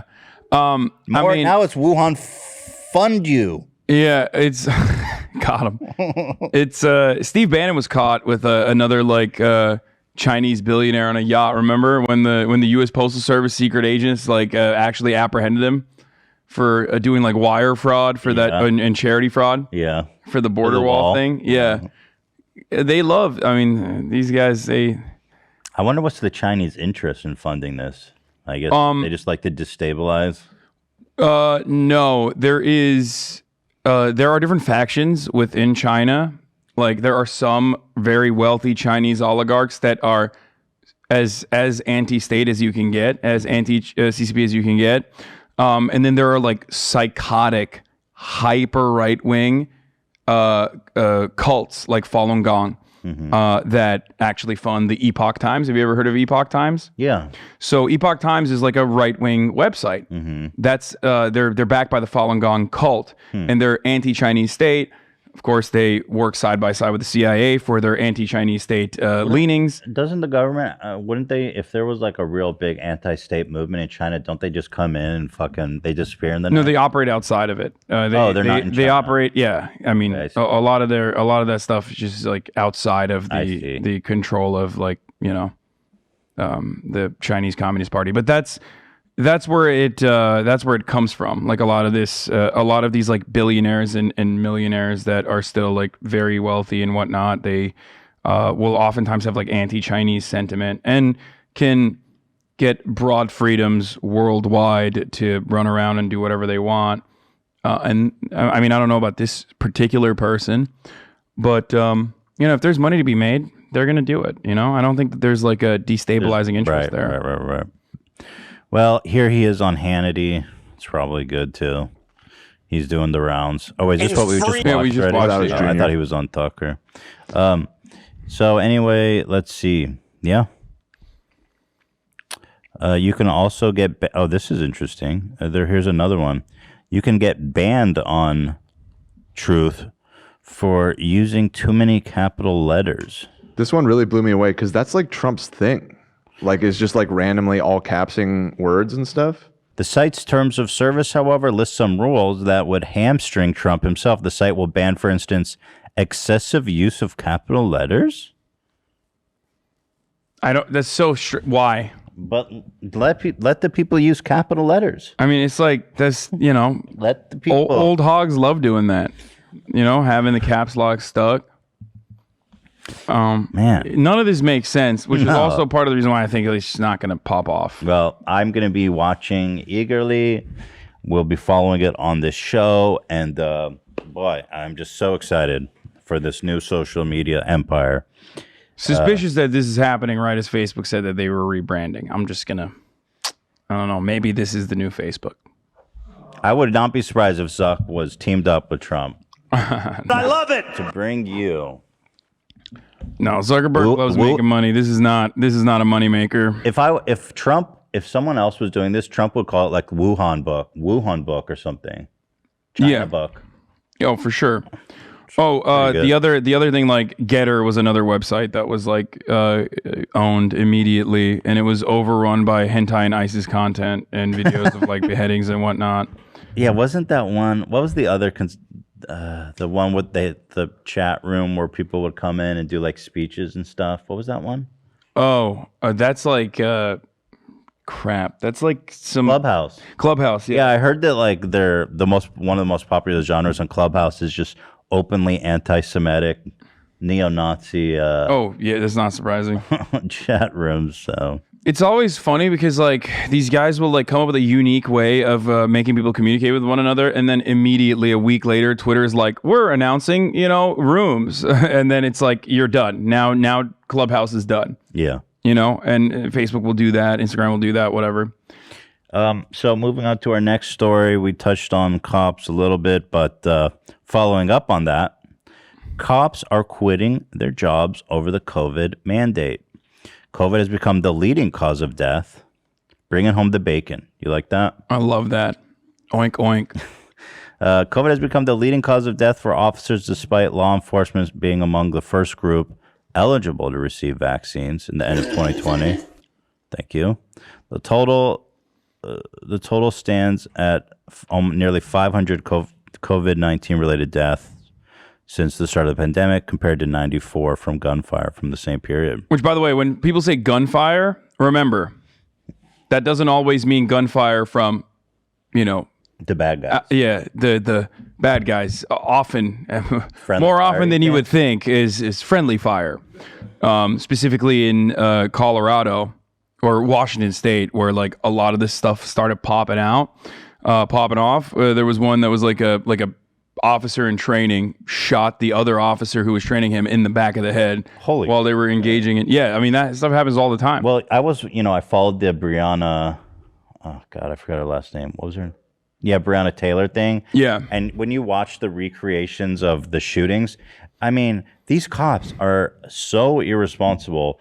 They're just literally, one of the cops outside, I think the only one that got charged, was just firing recklessly into the building, like in every direction. And he could have easily killed someone, even another cop. They often do. And he was the only one that got charged for recklessly discharging his gun. Yeah, because the other cops were considered to be like, well within their rights to shoot. Mm-hmm. So they saw the material damages that other cop caused by shooting into like other apartment buildings as well as like a worse offense than straight up murdering someone. Straight up what I mean? I know, it's crazy.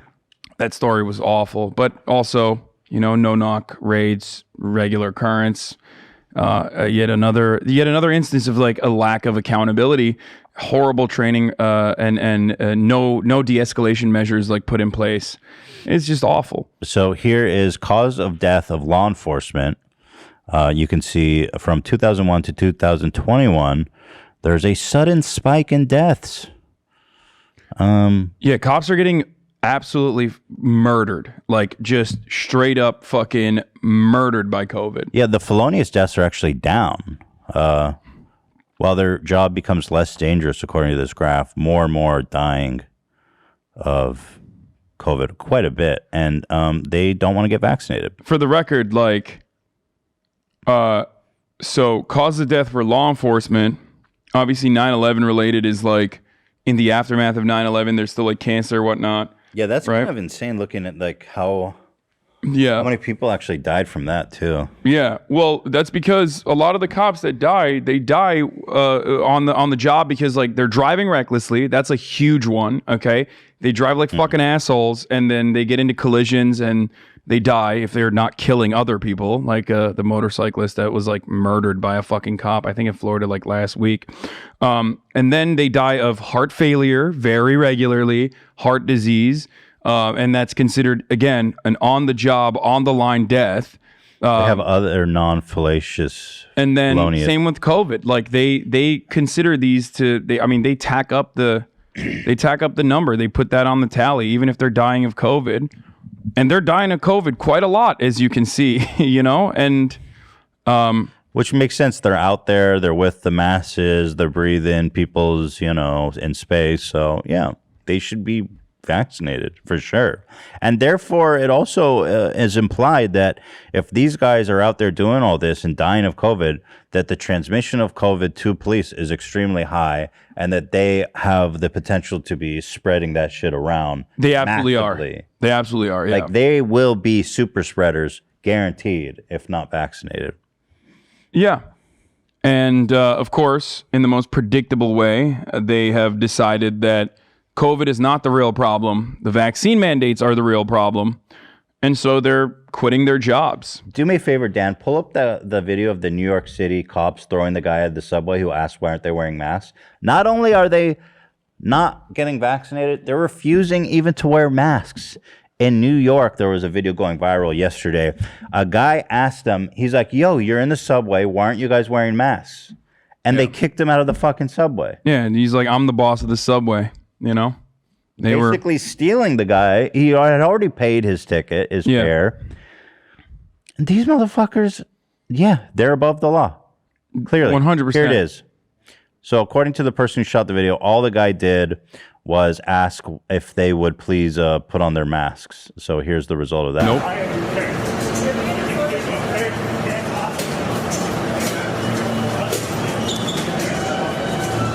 They're not even like... they're not even pretending to care about masks. They don't even have it around their neck. They don't have it anywhere. They're in a closed space. Bro, I feel like if there's one place you should definitely wear a mask is in New York subway. Yeah. Okay? Like, even if there is no COVID, you should probably still wear a mask. I mean, for sure. It doesn't even smell good. Like, at least the mask will protect you from the smells. You know what I'm saying? Like, Jesus Christ. And they didn't even arrest him or like pretend like he had done anything wrong. I mean, they just shoved them outside because why not? Yeah, and they told him he can't come back in. Yeah. It's like, okay, I guess I won't commute if he commute did home now. something wrong, they would have arrested him. Right. Instead, they stole his fare, disrupted his day, and continued on maskless in violation of the city's own law. Fuck the police. I mean, it's just like, these are... I like covering these minor inconveniences that the cops regularly subject people to, because it really shows the disdain that they have for the people that they're supposed to protect and serve, right? And it extends from that small interaction all the way up to the actual infractions, the violent altercations, the escalation on routine traffic stops and whatnot. And it's all the same mentality that they have, which is that, like, I will enforce my authority upon you no matter what. Okay, and I will never be held accountable, so I can get away with it. So I'm gonna lay off. I'm gonna do whatever the fuck I can here to make sure that you listen to me. And I'm not one of those people that says, like, we need to abolish the police force in its entirety. I understand that there is still a necessity for some formation, whether it's democratically organized or not, some formation that will at least create a presence of law and order. So I totally understand that. But police historically, and certainly in contemporary society, has never filled that role for marginalized communities. They operate like an occupying force in black and brown neighborhoods. And in a lot of instances, they've been trained. They have counterterrorism training that you see when they're dealing with, like, Black Lives Matter protesters, for example, kettling and corralling, gassing people. Like, It's completely unacceptable. And at the slightest bit of criticism, they lose their fucking shit. And that's also because they're all fucking hogs. That 84% of the police force is like, I love Donald Trump. I'm voting for Donald Trump. Yeah, I think it just, like, when you're so used to this ultimate authority and power, when people question that, even in the slightest way, it just you're just so used to doing whatever the fuck you want and never being talked back to by anyone that it really just corrupts the mind being part of that cult. And it does seem like a cult, this whole police union shit. And think about it this way: when you're accustomed to a lifetime of privilege, equality feels like oppression.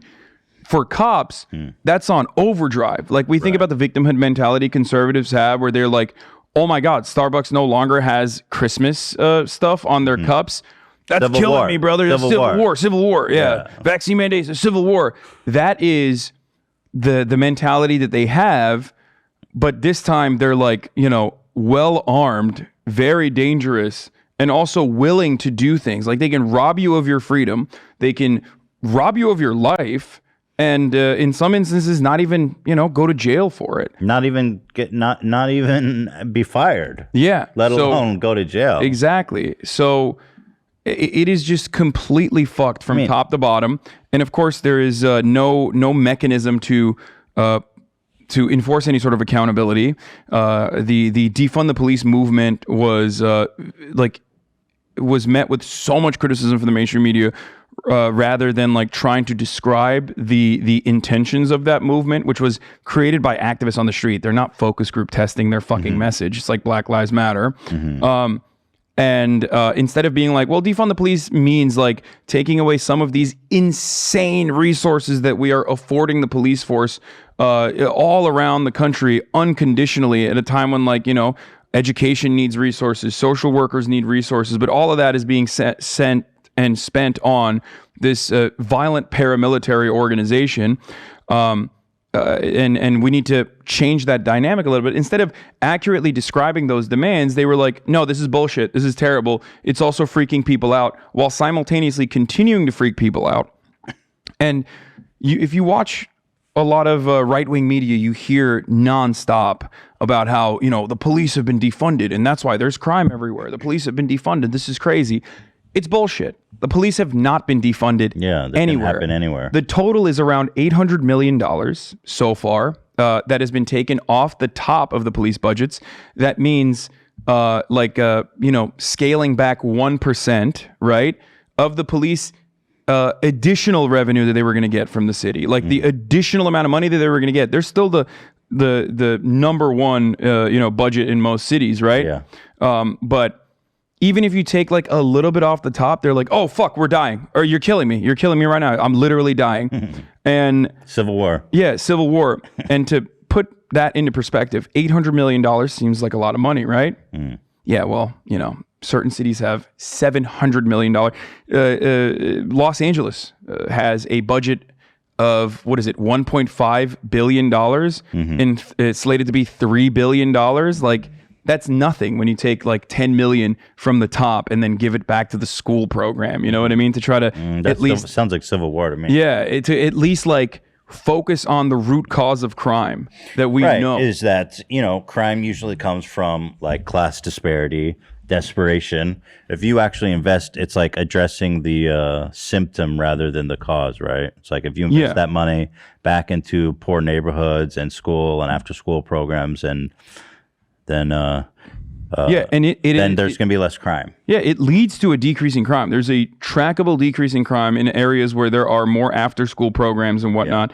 But we never want to do that because it's so much easier to just like keep giving money so they can keep buying the guns that the military can no longer use. You know what I mean? What are they going to do though without the black man do crime? Yeah.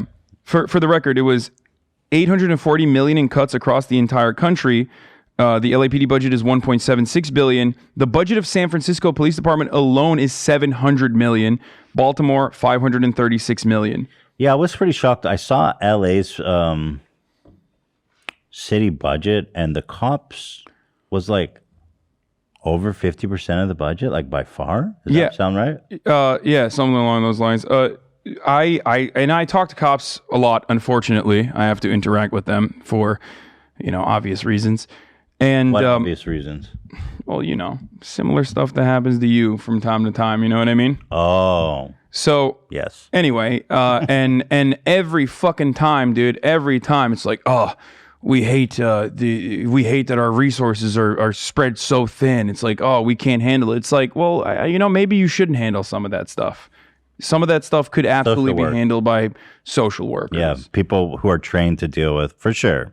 Yeah. But it's one of the cushiest gigs you can have in America, and yet we have some brave patriots right here giving up. Here is the beautiful job. Yeah. Here's the fire. Absolute cushiest gig you can have. Yeah, they've got great benefits. Incredible pay, great benefits. Here are these brave patriots giving up. Massive overtime pay. Oh, yeah. Hazard pay. Seattle Fire and Police discharged for non-compliance with the vaccine mandate. turn in their boots into City Hall and declare it's civil war. Yeah, this is the so this is the victim mentality that, like, I think you made a great point. When you're used to privilege, equality seems like oppression. And boy, this is a solemn walk, man. These guys have been through the ringer. They've had enough. We've had enough of your oppression.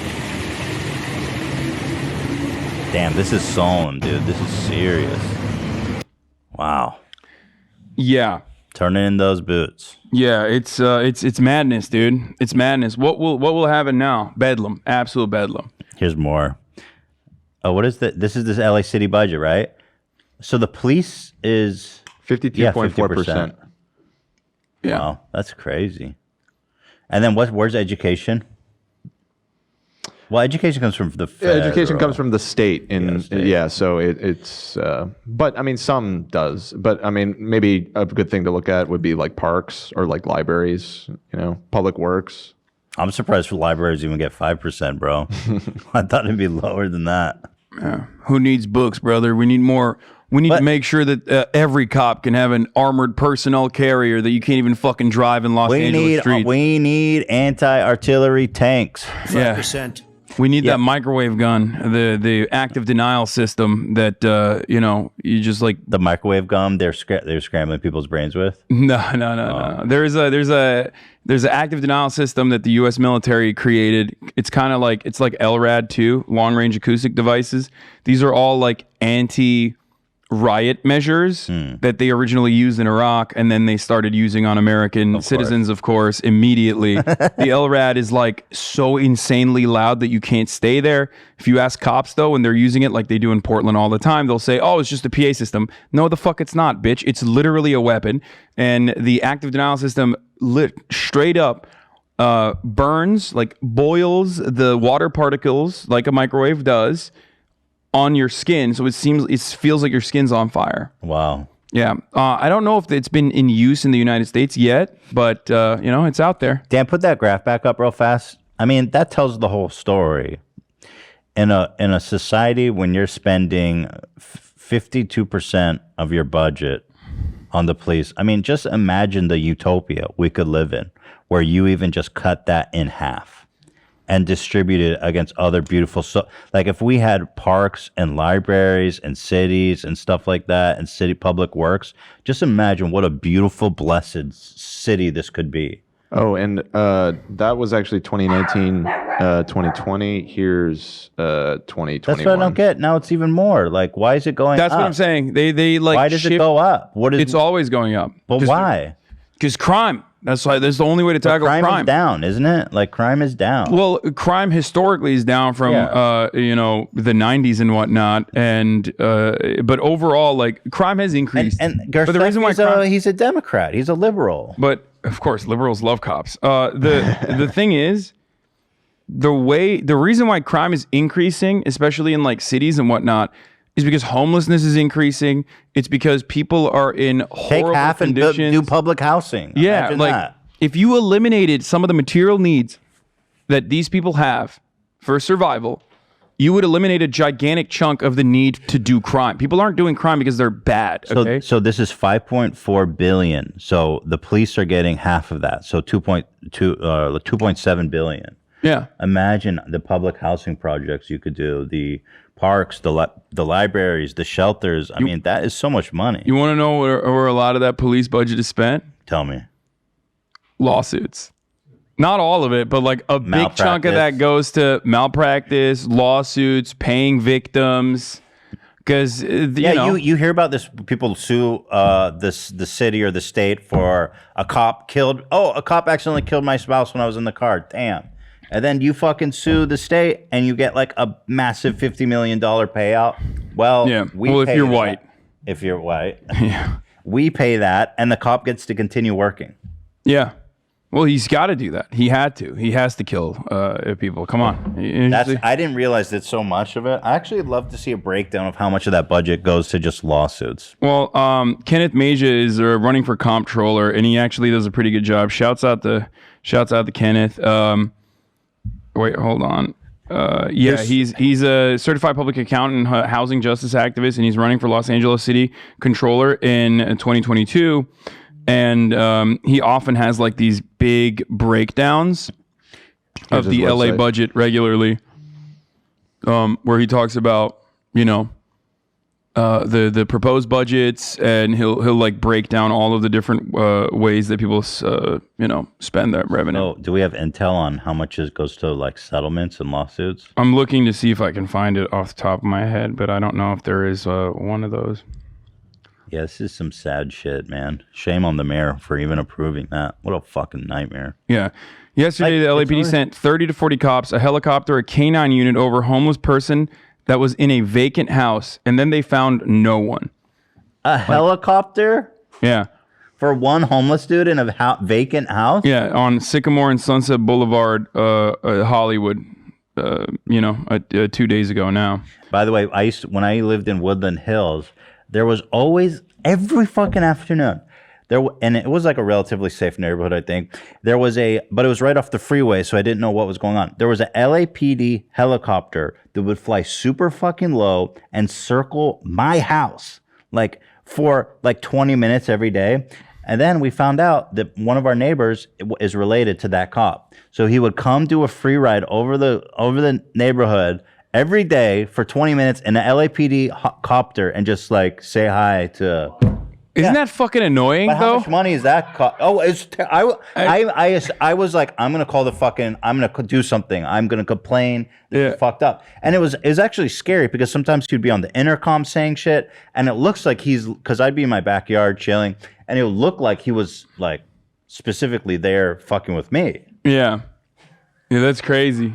Dude, I remember when that was happening. I don't think you ever told me that you found out that that's what it was about. Yeah, Ethan thought he was being gangsta. God, that's crazy. I didn't know what was going on, but imagine the amount of money spent. How much is an LAPD helicopter? Those things are decked out like, I don't know, $50 million plus dollars. I mean, I don't know. They're expensive though. Yeah. But yeah, joyriding, doing stuff like that, it's definitely a part of it, and they get away with doing all that because hey, they're the last line of defense between you and the poors, okay? So if the poors ever, God forbid, if they ever rise up, you need cops on your side. People always say stuff like... We found a poor in a vacant house, and we sent the SWAT team, 10 K-9 units, and 20 helicopters. And people always say, like, oh, what are you going to do, when a crime happens? Like, who are you going to call? It's like... Listen, crimes happen all the time to me specifically, and others I know, and I have yet to see a police officer be like, "All right, we dealt with this. Here you go." And that's anecdotal, but there's also data available that like the cops are not preventing crime. Okay, they are for the most part doing their very best to, I guess, stop it. But the main focus, in my opinion, of the police force is to maintain a presence of law and order, that like we have rules we have to live by, okay, that we all abide by to the best of our abilities in society, and their presence is supposed to create that actually that presence of order. But in a lot of instances, especially in poor neighborhoods and black and brown communities and black and brown neighborhoods, their presence, unfortunately, is disorder and lawlessness for the most part, for all the way from civil assets forfeiture to just like routine traffic stops that end up with like serious escalations and sometimes even death. It's just a terrifying situation to live under when the government that's supposed to protect you, it says protect and serve on the side of the fucking cop car. It does. When you see that cop car, you're like, oh, fuck, here we go again. That's not good. So just do your fucking job is what I say. By the way, in 2020, it cost $1,200 per hour to fly a LAPD helicopter without accounting for the pilot's salary. So that's a lot of money blown just to fuck with me. Yeah. Anyway, here's more troopers. Former troopers from Washington State Patrol laid their boots at the state capitol to show those lost because of the statewide vaccine mandate. What about the ones died from COVID? Nope. That's not important. That's unimportant. Are you fucking kidding me? This one is incredible. They're not dead. They had to. They're on leave. By the way, the funniest thing is like they're not dead. You fucking look. That's local news. That's local news participating in the reactionary propaganda to show those lost because of statewide mandates. Like, dude, you are literally an Emmy award-winning local fucking journalist, dude. What are you doing? You're gonna say those lost like they fucking died to the mandate because of the mandate? What are you talking about? Yeah, it's like, and this is why I always laugh whenever people are like liberal news media. It's she continues. 127 people are now unemployed. Damn, they're dead. We need to go to the Capitol. We need to take time and they're on leave. They're on leave. Yeah, I mean, lost them. They're probably going to cycle out. Some of these guys are going to go and probably work in like fucking one of those states where they don't have said mandates, or like where, you know, there's a Republican governor who doesn't give a shit. You know what I mean? Oh yeah, people yelled at her. Clarify. She said, to clarify, by lost, I mean resources that will no longer be available while they are already dealing with shortages. Apologies for any confusion. Are you you won an Emmy? You don't know? Yeah. Here, yeah, that's pretty bad. Yeah. Always passive voice. Always using State Patrol was the name. Yeah. Yeah. You guys saw the videos, right? I mean, we have some of those videos of like. Here, I mean, these guys are theater kids too. That's my favorite part about this entire process. Like, it's so dramatic. You know what I mean? Here, the 17-year veteran tearfully says goodbye, forced out by the vaccine mandate. His wife is the dispatch operator of 15 years. Oh, this is so sad. You know what you could have done? Got the vaccine. I love this. I mean, tell me the cop skull thing is not true. Tell me a lie right now, dude. That's a hot dog right there. Due to my personal choice to take a moral stand for medical freedom. Bye. Enjoy being a security guard wherever the fuck. Service for the last time today. After nearly 17 years of serving the citizens of the state of Washington, it has been my honor and privilege to work alongside all of you. I want to take a moment to thank those that have helped me be successful, to be safe, and to go home every day. At the end of each shift... Wait, hold on, Zach. Pipe in some sad music. We need to set the tone appropriately. Yeah, sad violin or something. Because this is way too tragic. I mean... This is just, hit me with it, please. This is too sincere, too powerful of a moment. We're gonna have to go take his boots to the Capitol first, because we've lost him today. Yeah. The ripping of that Velcro is a relief to my wife and kids. Damn. I want to admonish each of you, knowing that despite what the press releases... Sir, this is for emergency use. Yeah. Get off the radio. Get off the comms, please, sir. We all know in this district, on the 19th, there will be 51 of the 75 troopers available, and only 7 of the 11 sergeants. So please, please, please, take care of each other. Time to do crimes, boys. This is a good opportunity. Please take care of each other. Be safe, and make sure you all go home at the end of each day. This guy's annoying. I mean, they're such fucking theater kids, dude. Like that has like theater kid energy. You missed it in the end. Should I go back? Okay. There's a point where he does a pause, and then he repeats what he's saying, and it's like, dude, it is so. Okay. You are so Can you whack, turn him bro. up and the music down a little bit, because I can't really hear what he's saying. On behalf of your D5 coworkers, I want to say you've been a pleasure to work with for the last almost. Guys, don't you have shit to do though, for real? Like, this is an emergency service. That's your wife. He has his wife on the dispatcher side talking. This is so dumb. Can't y'all meet them in person? Like, don't you know them? Have a beer or something. So performative. Recently made sergeant last year. This agency is losing an outstanding, hardworking, determined, and caring individual.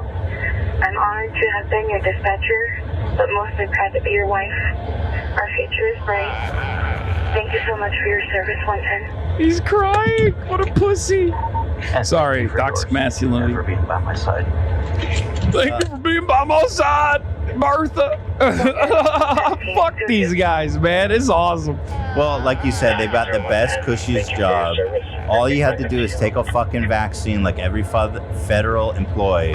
And there's people out there who can't even fucking find like minimum wage jobs. And you're sitting here crying like a little... It's been an honor. Like, first of all, nothing happened, bro. You're leaving of your own... volition. Yeah. This isn't tragic. No, it's called medical freedom, Ethan. You don't understand it. HIPAA rights. I have HIPAA rights. It's like these guys are, these are my HIPAA rights. They're just so used to just like getting their way. This is really funny too. This is the last time you hear from me in a patrol car, and Jay Inslee can kiss my ass. Washington State Trooper signs off after 22 years. Fired by the governor for being unvaccinated. Reminder, like, a lot of cops are dying in COVID in the state of Washington, okay? Nobody gives a fuck about that, though, obviously, because COVID is fake. This is my final sign-off. After 22 years of serving the citizens of the state of Washington, being asked to leave because I am dirty. Yep, I am dirty. Numerous fatalities, injuries. I've worked sick. Yeah, I mean, dude, like, bro, he's like, I work sick, bro. That's kind of a problem, dude. That's not good, dude. He's like, I've been coughing. On teenagers. I've had COVID. I've spread it to at least 10,000 folks around here. Yeah, I'm protecting and serving them straight into the tombstone, straight into the grave. Played sick. We buried lots of friends over the years. Played sick. What the fuck does that mean? You guys. I'd like to thank the citizens of Yakima County, as well as they're my happy to see you go. fellow officers within the valley. Without you guys, I wouldn't have been very successful, and you've kept me safe and got me home to my family every night. Thank you for that. Wish I could say more, but this is it. So, State 1034, this is the last time you'll hear me in a state patrol car. They're just like, Jay Inslee okay, can kiss my ass. Bye. And 4. He drops it on his balls. Mic drop on the balls. 1034, thank you for your 22. Here, let me see the mic drop on the balls again. Kiss my ass. He didn't even flinch though. My man's got balls of steel. Thank you for your 22 years and 5 months of service to the citizens of So Washington scripted. State. You've taken on many roles in your time as a patrol. Yeah, in your first year, you scripted. delivered a baby while on patrol in Bremerton. You've been a DRE instructor. Oh, she's definitely reading a script. Yeah. You delivered a baby. You did this. You did that. Yeah. Is there anything else you wanted me to say? Oh, yeah. And I just hit my balls. I'm not going to read this. You're going to have to pay me another $100 if you want me to read this. Technical specialist and reconstructionist, peer support member, part of the chaplaincy board, and a CBD trooper. You've been a great role model and mentor for all young troopers serving in the area by sharing your knowledge and experience throughout the years. Just get vaccinated, dipshit. If you care about protecting and serving the community, you should be willing to make that small fucking sacrifice. I don't even know if you could call it a sacrifice, but like, here's your ability. Here's your chance to serve and protect. Don't spread COVID to people you apparently care about. Nope. And protect yourself too. Like, you're wearing a fucking bulletproof vest. You claim that, like, your job is incredibly stressful and terrifying in Washington State as a state trooper. The most terrifying thing is probably fucking getting buddy fucked by a trainee, you know what I mean, who pops you in the back of the head. Friendly fire. Yeah, exactly. Or like, fucking having a heart attack while you're like chasing after a 14-year-old teenager for the crime of skating. You know what I mean? Like, those are the real terrifying propositions that await you, right? It is pretty great to see them all just... And then, you're over here fucking crying about a vaccine. It perfectly shows and captures that, like, a lot of the stuff that you hear, a lot of the rhetoric that you hear about, like, cop lives are in danger, blue lives matter, thin blue line, like, it's all bullshit if you're scared of a little boo-boo from a vaccine, you know what I mean? Like, you have every opportunity to get this fucking thing. You're not getting it, because you're terrified of it, because you think like global control is going to happen or some shit, whatever the fuck is the reason, because you watch too much Fox News. And that to me proves like your job is not that terrifying. Like if you're literally getting fucking a hail of bullets every time you step out of your cop car, you're not going to give a shit about being protected from fucking COVID that has killed a bunch of your colleagues already. Well, I didn't know this, but like we learned in the last episode, they're like the 22 most dangerous That's job right. in America behind, what was the one in front of it? It was something. Landscapers? Yeah, landscapers. Yeah. Landscaping lives matter. Absolutely. We're at about 2 hours, which is our limit. We've had a lot of fun. Had some good times. Had some informative conversations. Had some informative times. I was gonna, like I said, I would try to be a little bit more lighthearted, but I get so serious. It's fun. Because I feel like I have, I feel like I have a more serious like duty here to, provide additional information and whatnot, or my perspective. Maybe that's the reason. We'll get the flow. I think it's fun. We had a good episode. I mean, I enjoy it every time. I love it. We have a great episode. It's episode 5. We'll hit our stride around, I'd say, 40. Okay, good. These things are marathons. No, but I think it's going great. I love our conversations. I love all the topics and stuff I love to talk about. You're super knowledgeable, and I love that. And I just can't wait for more Trump. Yeah. I mean, he's horrible. I don't know what the fuck's going to happen to the country, but he's inevitable like a COVID death when you refuse to take the fucking vaccine and you're running around. Who's the villain from Thanos? He's inevitable like Thanos. Yeah. Trump still arrives. Yeah. All right, guys. Thanks for watching. This is Ethan and Hassan in the $10 trillion studio, protected by nuclear fallout. We have anti-aircraft missiles. Nobody will reach us, and nobody will ever stop us. We're in an underground FEMA facility bunker right now, ladies and gentlemen. We got spices and we got meals ready to eat. We got chum buckets, boys. Yep, that's right. We're in here. We're hunkered in. All right. Peace. See you next time.